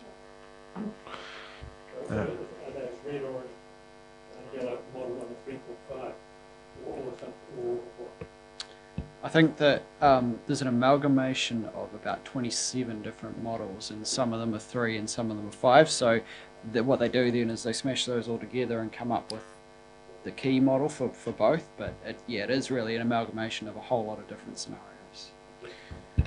Councillor Redmond. Thank you. Nick, now that we have this information, what are our obligations? Do we put it in limbs, or? Yes, we already what have. What do we do with it? Yes, thank you, Councillor Redmond. We do have some wording in limbs already. I think we'll need to just look at that in the light of this new modelling here, just to see that the words actually still reflect what this model is telling us. Further questions? Moved. Sorry, Councillor Barnett, are you happy with the C with notes? Okay.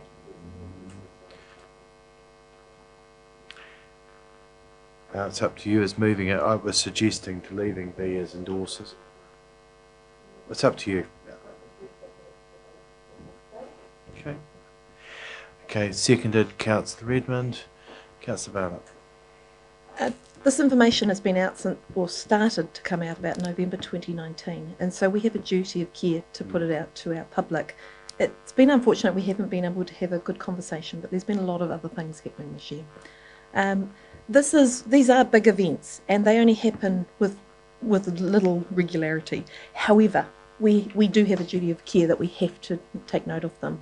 And whether the modelling is right or wrong, or whether it's the best information we have at the moment, it's become very, very clear that the evacuation zones we have in place are not going to suffice going into the future. And whether it's one side of a road or not, whether you get your feet wet or whether it's up to your neck, that's going to be it's going to be subjective. No matter what sort of emergency we have, we can't predict everything. But I think it's really important that we've got this out in our public, so people can come and ask questions, and people can approach our civil defence team any time to ask questions, or our planning unit. This is a guide. This is to help us get it right for our community. And longer term, we'll have to put some plans in place. But now I think it's appropriate just to note the information has been received. And next year, we will be discussing more fully how we talk to people about it more widely to make them aware and what they can do to help themselves. Because this is often just about what the community has to do to help themselves in that 90 minutes for the short range ones, to actually make sure they keep as many people safe as possible. So I welcome the fact that this is now on the table, and I welcome the fact that anyone can now ask questions about it from our particularly from the coastal and river areas of our district. Thank you. Seconder, Councillor Redmond. Thank you, Mr. Mayor. Christchurch City received their modelling earlier in the year, and from what Nick had said, are only shortly going out with their consultation. I'm not sure when Huranui received their information, but I'm assuming it's around the same time as us. I think it's important we get our response right rather than rush it because it is quite significant, and there will be a number of decisions, such as whether we extend the siren system or how we manage these particular zones, whether there is one zone or whether we have the 3 different zones. So that's something we'll need to discuss in the new year. So I'm pleased that we finally have this information. The time period sort of makes you wonder what level of risk people are going to face. I guess it is unlikely, but it still could happen. So I think this is really just the first step. Councillor Atkinson. Yeah, 2,500 year return period. Come on. What are we trying to protect people from here? Get out of their damn backyards. This is ridiculous. 2,500 year return period. What's next? 2,500 year return period for a fire? That'd be quite good. We should consultate and protect people against that. Come on. Really? Joke. Further speakers? Councillor Doody. Just looking at this, I'm just decided that we're damned if we're doomed. Damned if we're doomed. Yeah, no, because you need water wings down there, and up in the higher reach you probably need a hard hat, so it's going to hit somewhere along the line, isn't it? Any further speakers? Look, I think it's important that we do share the information that we have. We have a duty to do that. How we do that is the question that we need to think about carefully. And I think, Nick, it's just a matter for you and the team to reflect on, particularly when we're about to go out with district plan, long-term plan. There's a lot of engagement about to go out there and a bit of overload, so it's about just reflecting on that timing of when that goes out. But when we have this information, and our other partner councils are about to share it, we do need to make sure that that information is available. We have a duty to do so. I don't want to scare the horses, the Oxford horse in particular. Pardon, Wendy, but it is just important that we do make sure that information's available, and it's a factor in consideration.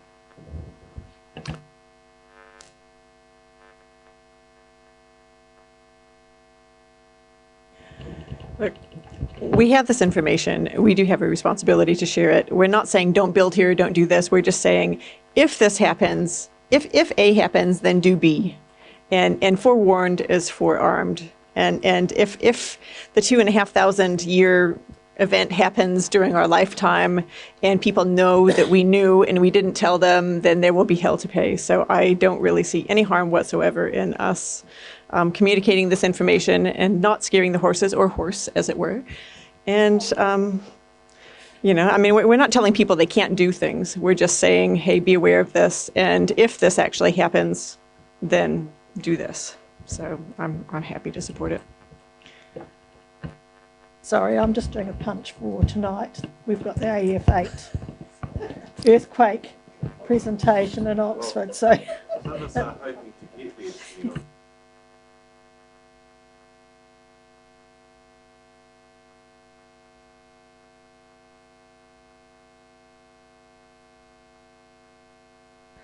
Just very quickly, this is happening all over New Zealand. This is not peculiar to us, okay? So this is all councils are facing this. It's important we do it now because of budget. We have to be very, very careful if we're looking at our emergency management budgets, and make sure that we've got this right for going forward. We've got a duty of care there. Yes, there's a level of risk, but this is about being prepared. It's not necessarily about the council doing it. And yes, it could be 2,500 years. It could be next week.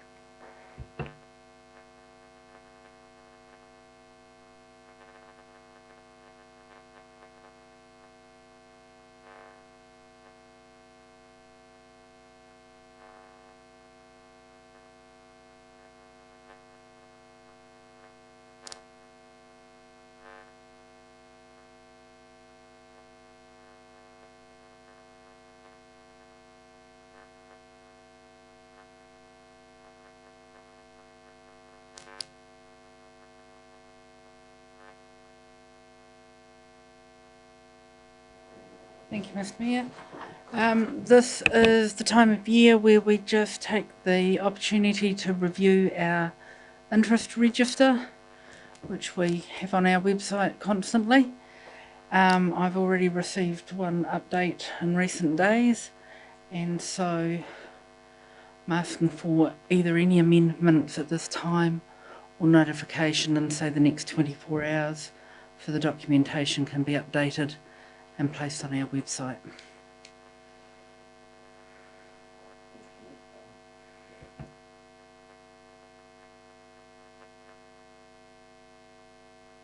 Your choice.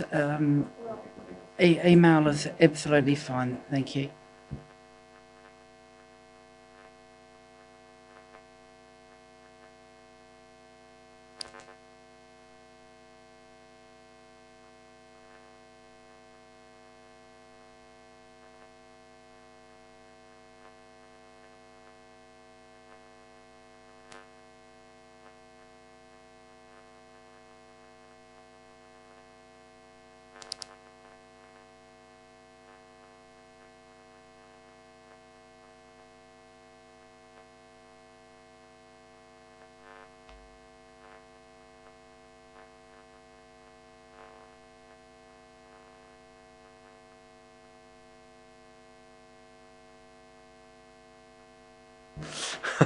Sorry, Adrian. First is Good Streets. It's David and Rob. Thank you.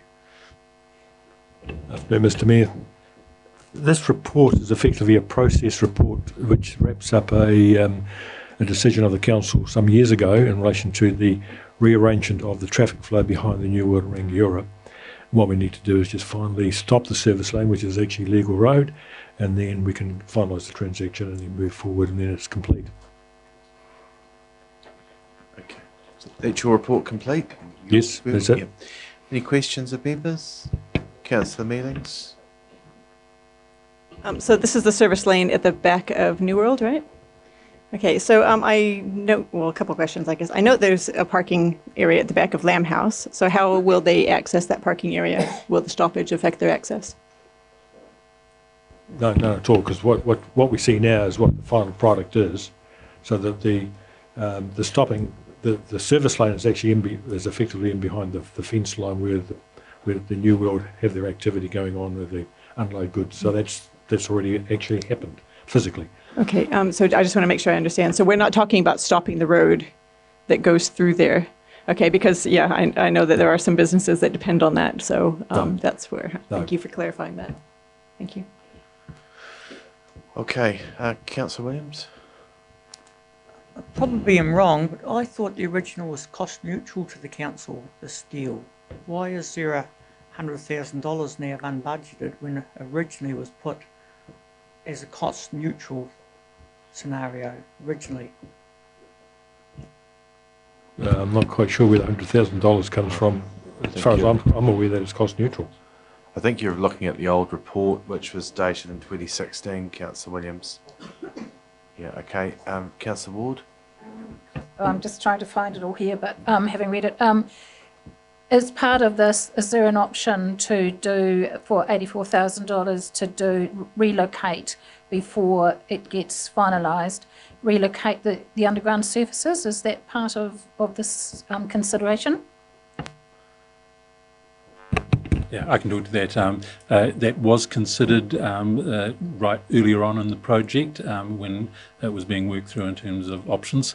And my recollection is that there was a significant amount of life left in the services, and so the cost of relocating it at that point in time was not considered to be cost effective. So you're writing off a substantial length of life of those underground services at that point.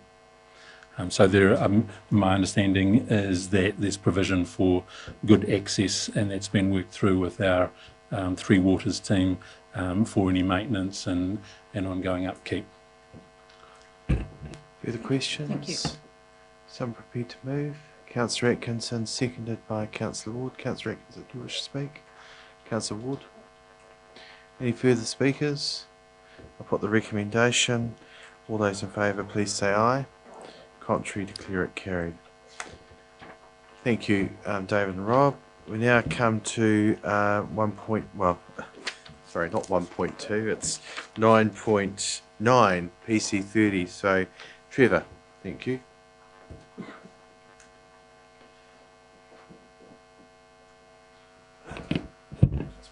Good afternoon all. Thank you for your time. Just to be brief, this is a report that recommends making a submission on PC30, which is the Ravenswood plan change at Northwood End. You received a report on this in October from staff, which was a report around accepting the plan change for public notification, which has occurred, and that also signalled the option to put in a submission should council wish to do so. So this report attaches a draft submission at this stage for council to consider to lodge on that plan change. Submissions close on the 4th of December. And just to reiterate, this is a submission from council, and that's different from the staff officers report, which will also be put forward as part of the plan change process. So there are 4 recommendations in front of you, and I'm happy to take any questions. Thank you. Thanks, Trevor. Any questions of members? Okay. Someone prepared to move the recommendation? Moved by Councillor Barnett. I'll second it because both of us were involved in it. So, Councillor Barnett. We did have to try and seek to balance this submission because it's obviously we're looking at, there is a commercial area in the Ravenswood subdivision as part of Northwood End, and it did seem to have the land available to be the KAC in that area. So we looked at that quite carefully. However, the scale was seen as very difficult to manage because we don't actually accept the economic report. It had a lot of holes in it.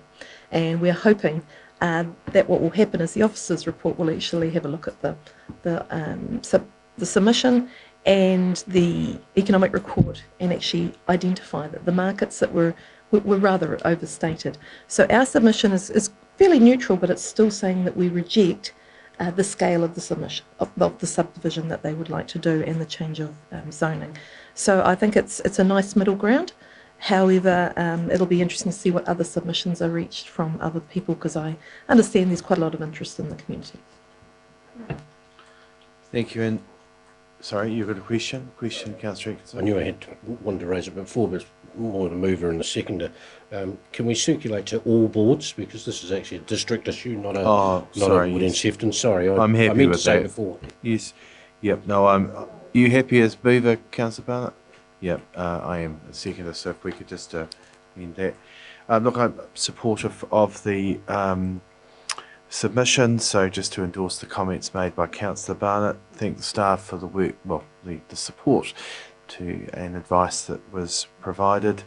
The scale of development is certainly a concern to a large number of people. I've had a lot of phone calls about it, certainly since last week, of people concerned about the size and scale. And I think our submission deals with that, where it talks about the gross floor area from what was originally proposed, was it 34,000 to up to 14,000. So it gives that opportunity for our staff to be involved in a conversation about how that is managed.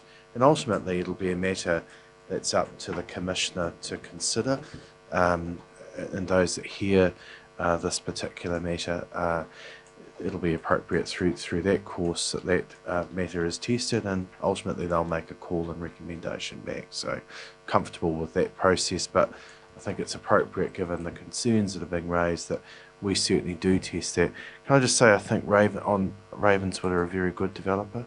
Council has a very good relationship with them, as we do with all our developers in our district, but they're just putting forward options where they see an opportunity, and good luck to them. That's the process that we follow through that, and they had every right in which to put this forward.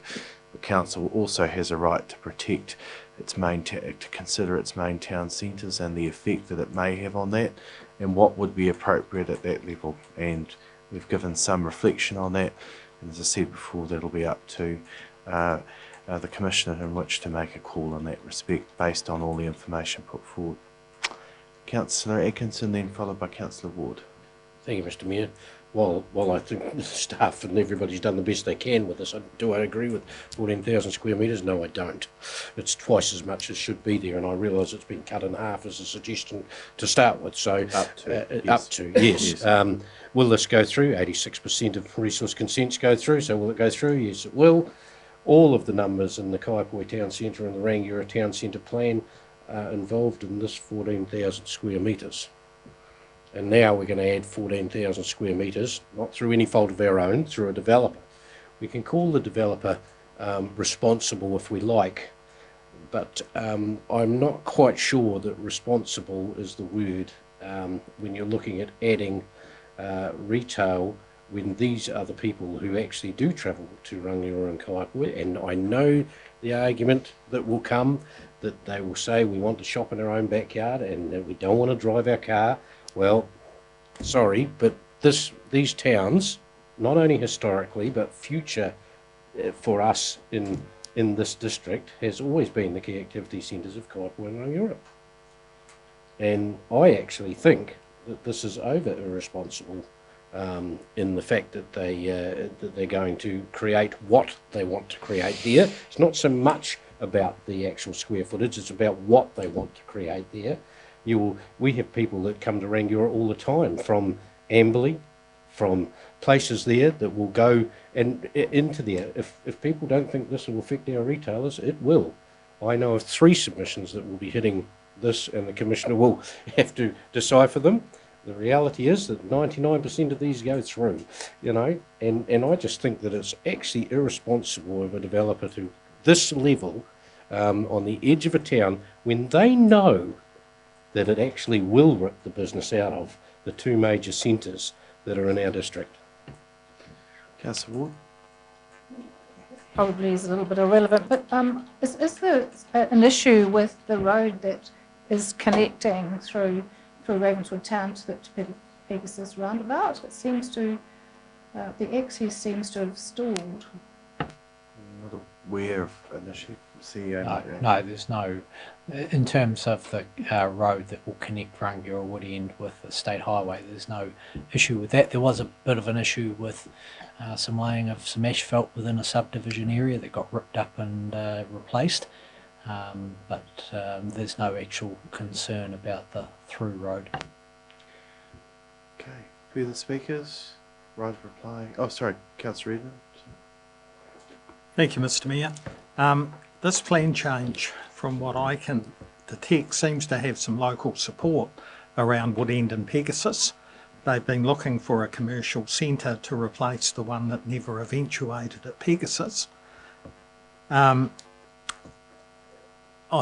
was quite surprised when I saw in the newspaper it was going to be the 3rd main centre in waimakariri, which indicated to me it was of a bigger scale than I first anticipated.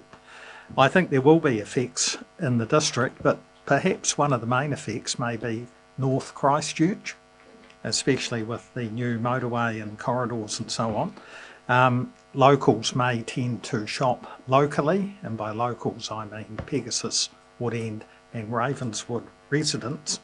The main concern that I've picked up is how people are going to cross State Highway 1 on foot or bicycle to get to these shopping areas, and I'm referring to people from Pegasus primarily. So that's not part of our submission, and it may be too late to include it, but that does seem to be the main concern I've encountered. Thank you. Any further speakers? Right of reply, Councillor Barnett.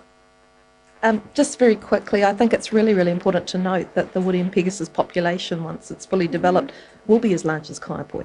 So therefore, there was always intended in our policy statements to have a KAC in the Wood End Pegasus area, and that's reflected in all the documents that we've put through, from the draft Wood End Pegasus strategy through to our district development plan. So therefore, we are actually following the regional policy statement with that as well. I think what we'll see a different type of development in the Ravenswood subdivision. I call it the Ravenswood commercial area because I think that's what we really should refer to it as. Rangiora and Kaiapoi have developed organically. So they've started with small and they've built and they've built and they've built. This is a greenfields development. It has scale to do different things that can't be done in the Rangiora and Kaipui CBD. And there are a lot of retailers in Christchurch who are now eyeing up our district, particularly with the motorway, and saying they might want to come here. So what that actually does is it then prevents leakage into Christchurch. That's the argument that the developers are always going to give you, and I totally accept that. But there's also a lot of people out here who would like to see some of those retailers in our district, and we don't have the land in the middle of the CBDs. So therefore, there are some benefits. They already have BP, they already have a supermarket, it's already happening, they've already got McDonald's, and local people will shop local. So Woody and Pegasus people will probably shop in that supermarket, in that area. However, I think it can actually be this. I remember when the warehouse came to Rangiora, everyone was terrified that all of the retail would disappear. It didn't. It attracted people as a destination. It's quite possible that having a KAC in Woody and Pegasus will attract people off State Highway 1 into our district, and we can attract them further on from there. So I don't think it's all bad, but I do agree the scale was far too large. And in the current economic climate, it's going to be very, very hard to justify. So I'm sure any commissioner worth their salt will look at that and look at that economic report and say, actually, guys, there's no way that you can actually do that. But I agree, pinching a bit of retail out of North Christchurch, the fact that Rangiora and Kaipui are quite specialist and they have different type of shopping to what Ravenswood is probably going to offer, I don't think we actually are facing a lot of risk as much as we're facing a lot of opportunity. Okay, well, thank you, Councillor Barnett. I'll put the recommendation. All those in favour, please say aye. Contrary? Declare that carried. Right, so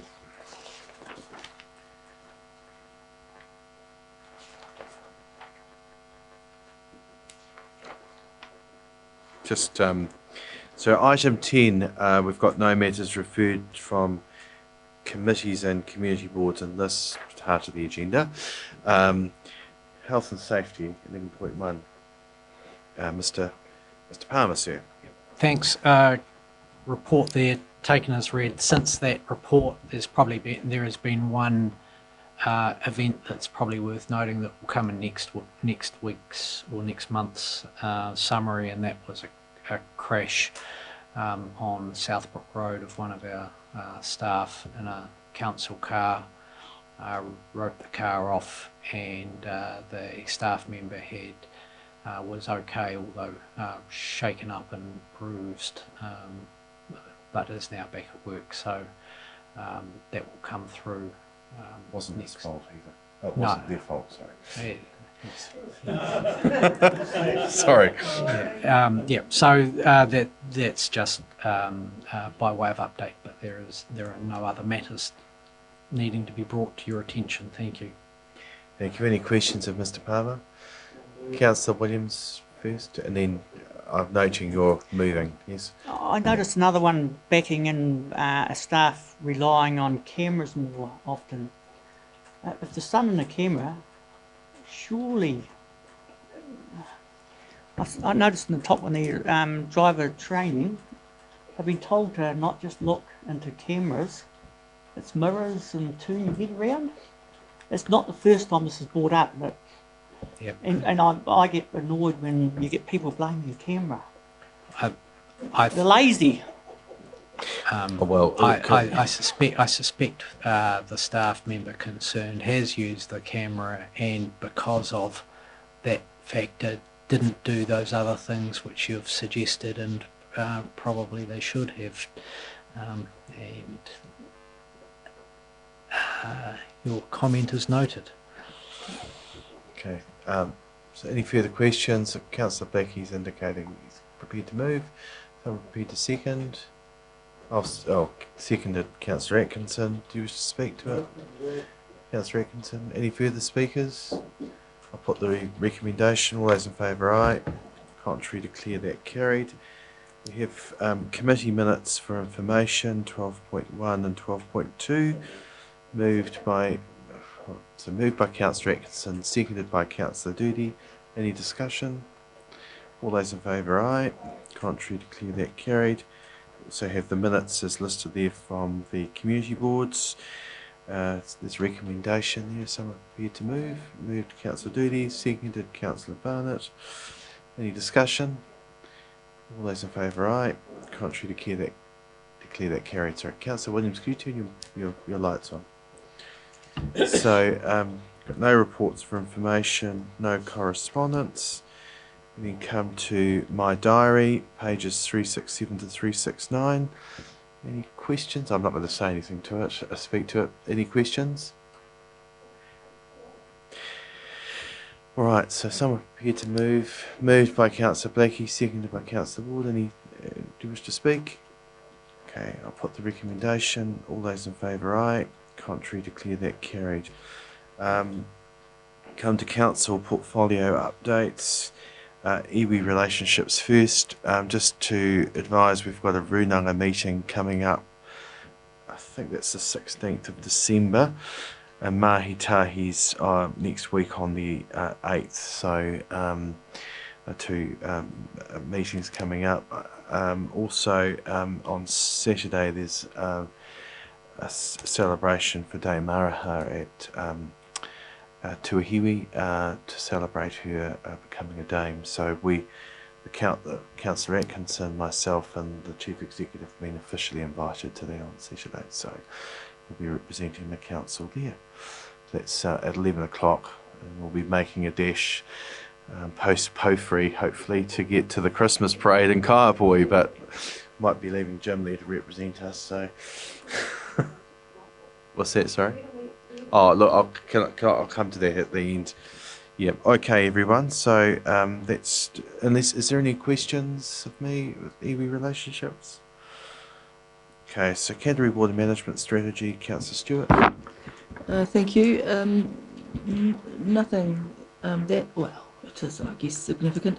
This is the last week of the PC7 hearings, and they finish on Friday. And I attended on Monday to hear Ngāi Tahu and Ngāi Tuhuru and Awawhenua, and I quote, they have called for dramatic and immediate change in how farming is managed here. They want restoration of all their waterways. There was a discussion to start with about the scope of the plan change in the light of the lodging of the claim for rangatiotanga over waterways. And the decision was that it doesn't impact on what's being heard, though of course you realise, and it was started off when the hearings began, that the NPS Freshwater 2020 will be given legal effect to under this plan change.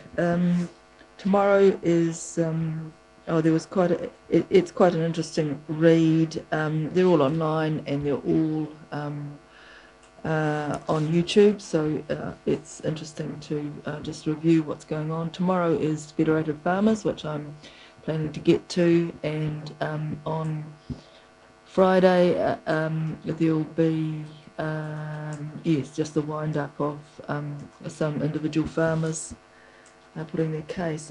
I'd be interested to know what the time frame is for decision making. Do we have any, or the recommendations that will come from the panel, or what time during the year do we expect anything?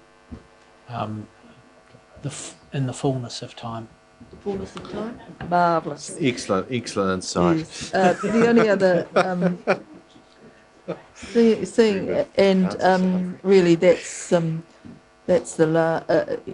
there's another water zone meeting on Monday, and that will be the last one for the year. Because I've got the biodiversity portfolio and I don't actually sit on officially the Community and Recreation Committee, I'll report a bit of biodiversity in here because it is part and parcel of the water management strategy. But the working group, biodiversity working group, which has fallen out of the water zone committee, continues to progress a waimakariri biodiversity trust, which and at the moment it's still in talking around, engaging interest of potential trustees. It's following potentially the model in Selwyn of Te Ara Kakariki, and as I indicated before, they came to speak to the working group. So I think there is probably interest in a standalone district-wide waimakariri Biodiversity Trust. There's many other council areas have that. We are deficient in that we have some trusts that do particular patches, but nothing that is district-wide. And the model in Selwyn addresses public and private land. It is funded with seed funding from the Selwyn District Council and has been going for a decade. So I would see that there would be, we have interest in furthering that here, and it may be that there is an application to the LTP for some seed funding down the track. Welcome any questions. Thanks, Councillor Stewart. Any questions? All right, just before I come to international relationships, it was remiss of me not to mention earlier that I found out this morning via Adrian that Freddie de Klerk sadly has been diagnosed with COVID. He's still here, but his whole family have in fact COVID. I think it may have been introduced by his son, but to the family. But I guess I'd just like to say put on our minutes, record that we acknowledge this, but are thinking of him at this time, because clearly it's a very troubling issue, and I will send a copy of the segment of our minutes that reflects our thoughts, and I'll send Freddie an email later today, passing that on. International relationships, Deputy Mayor, to report. We should just reach out that we have been approached by friends from Wuhan who would like a social engagement at some particular point, so it will be the new year. So not living in Wuhan, based in Christchurch, but we haven't we, Deputy Mayor? Yes. Okay. All right, 17.4, Councillor Blackie. I got very little to report to, Mr. Mayor. Only two things. The community hub in Courtney Drive, the pre-consultation notice has gone out to all the adjacent residents, about 60, maybe 70, that are going to be affected with the noise or visual range of the proposed hub, just to get their feedback before Michelle starts getting into too far into development. And the changing rooms absolutely finished in Cass Street with a car park to die for, the best car park in the district, and no one's complained about it. Not that I went with Green Space staff and did an inspection the other day, and it's extremely good facility. It's open, and the row of public toilets are open to the public on the outside of the building. They're up and function. Thank you. Any questions of Councillor Blackie? Councillor Atkinson? Are they going to have signs on the BMX track that those toilets are open? Because that seems to be the biggest question down there where toilet facilities are. So I'm not sure, but you're only 60 yards away in a straight line. It's very obvious. Yeah, I'll look into it. They've got a portaloo there at the moment. Are you performing the official flush to open it? Or? No? Right. Sorry. All right. Any other questions of Councillor Blackie? Okay, we'll come to 17.5, climate change and sustainability. Councillor Mealings. Try to make that brief. So on the 11th of the 11th, we had the internal staff climate change coordination group met to share info across the council on matters of climate change adaptation and mitigation efforts. And then also during November, the Audit New Zealand long-term plan self-assessment questions were compiled, and they included questions on what assumptions the council would make in relation to the impacts of climate change. Some of those questions were included also an inquiry about how Council planned to reflect its climate change emergency declaration in the long-term plan consultation document, which of course is not relevant for us because we haven't done that. But as you're all aware, last week the government has declared that they are heading towards declaring a climate emergency for all of New Zealand, so that just gives you an idea of where that's headed. The results of the consultation on the draft climate change policy you've heard about today, so move on. Last week was interesting for those of you that made it to the Greater Christchurch 2050 stakeholder workshops. They had over 3 days. You know, you're all aware of what they did, but it was rather interesting because the stakeholders that they had were from really diverse areas. Like I actually sat next to a friend of mine from Ohoka who's a professional board member, basically, quite high up in accounting circles and whatnot. So I know he was clever, but then I sat across from my old university economics lecturer and I went, wow, okay, so they really, really have cast the net far. But there was just a really diverse group of people in the one that I was able to attend. And everybody in that room, regardless of where they came from, was very highly engaged with the idea of climate change and sustainability and moving Greater Christchurch in that direction for our future. So it's interesting to see that, you know, that right across our communities is something that is being discussed, you know, commonplace. So it is part of the vernacular these days, I think. And then after that, I attended the first CCC Coastal Hazards Working Group as the observer, as you guys remember we were discussing. And yeah, basically, it's early days for them. They are discussing consultation options and adaptation options. And they're having a community information center on the 9th of December. So that's pretty much where they're at with that. And they are planning on also having staff to the next ones as well. So Simon has been invited, and I think Jared, I think they must have, yeah, some other staff anyway. So, and the the staff sustainability champions met last week as well. They run off their feet, really, like everybody else, so I'll leave that at that. And the Canterbury Regional Climate Change Working Group is scheduled to meet on the 9th of December, and that will be the first meeting chaired by the new ECAN Chief Scientist, Dr. Tim Davey. And that's it for me. Any questions? Any questions of Nikki? Councillor Williams? Just one. Been raised at this council just today. Can they give you a definition of what an emergency is and climate change emergency? Next, could you ask that question, please? Sure. Yep. You just want me to ask the question? Yep. Or answer the question. Look, I just think as far as, you know, them talking about emergency is the fact that we've pushed the can down the road, well, probably since we were all kids. And now they're going, you know what, don't kick the can anymore. Pick the can up and do something with it. So that's my interpretation, but I'll ask. Okay, right, thank you. Thanks, Councillor Mealings. So I have no questions, no urgent general business. I'll move now that matters to be considered with the public excluded. There's a recommendation, so move to that recommendation. Someone prepared to move, moved by Councillor Atkinson, seconded Councillor Ward. I'll put that. All those in favour, please say aye. Contrary, declare that carried. So we're now in public excluded.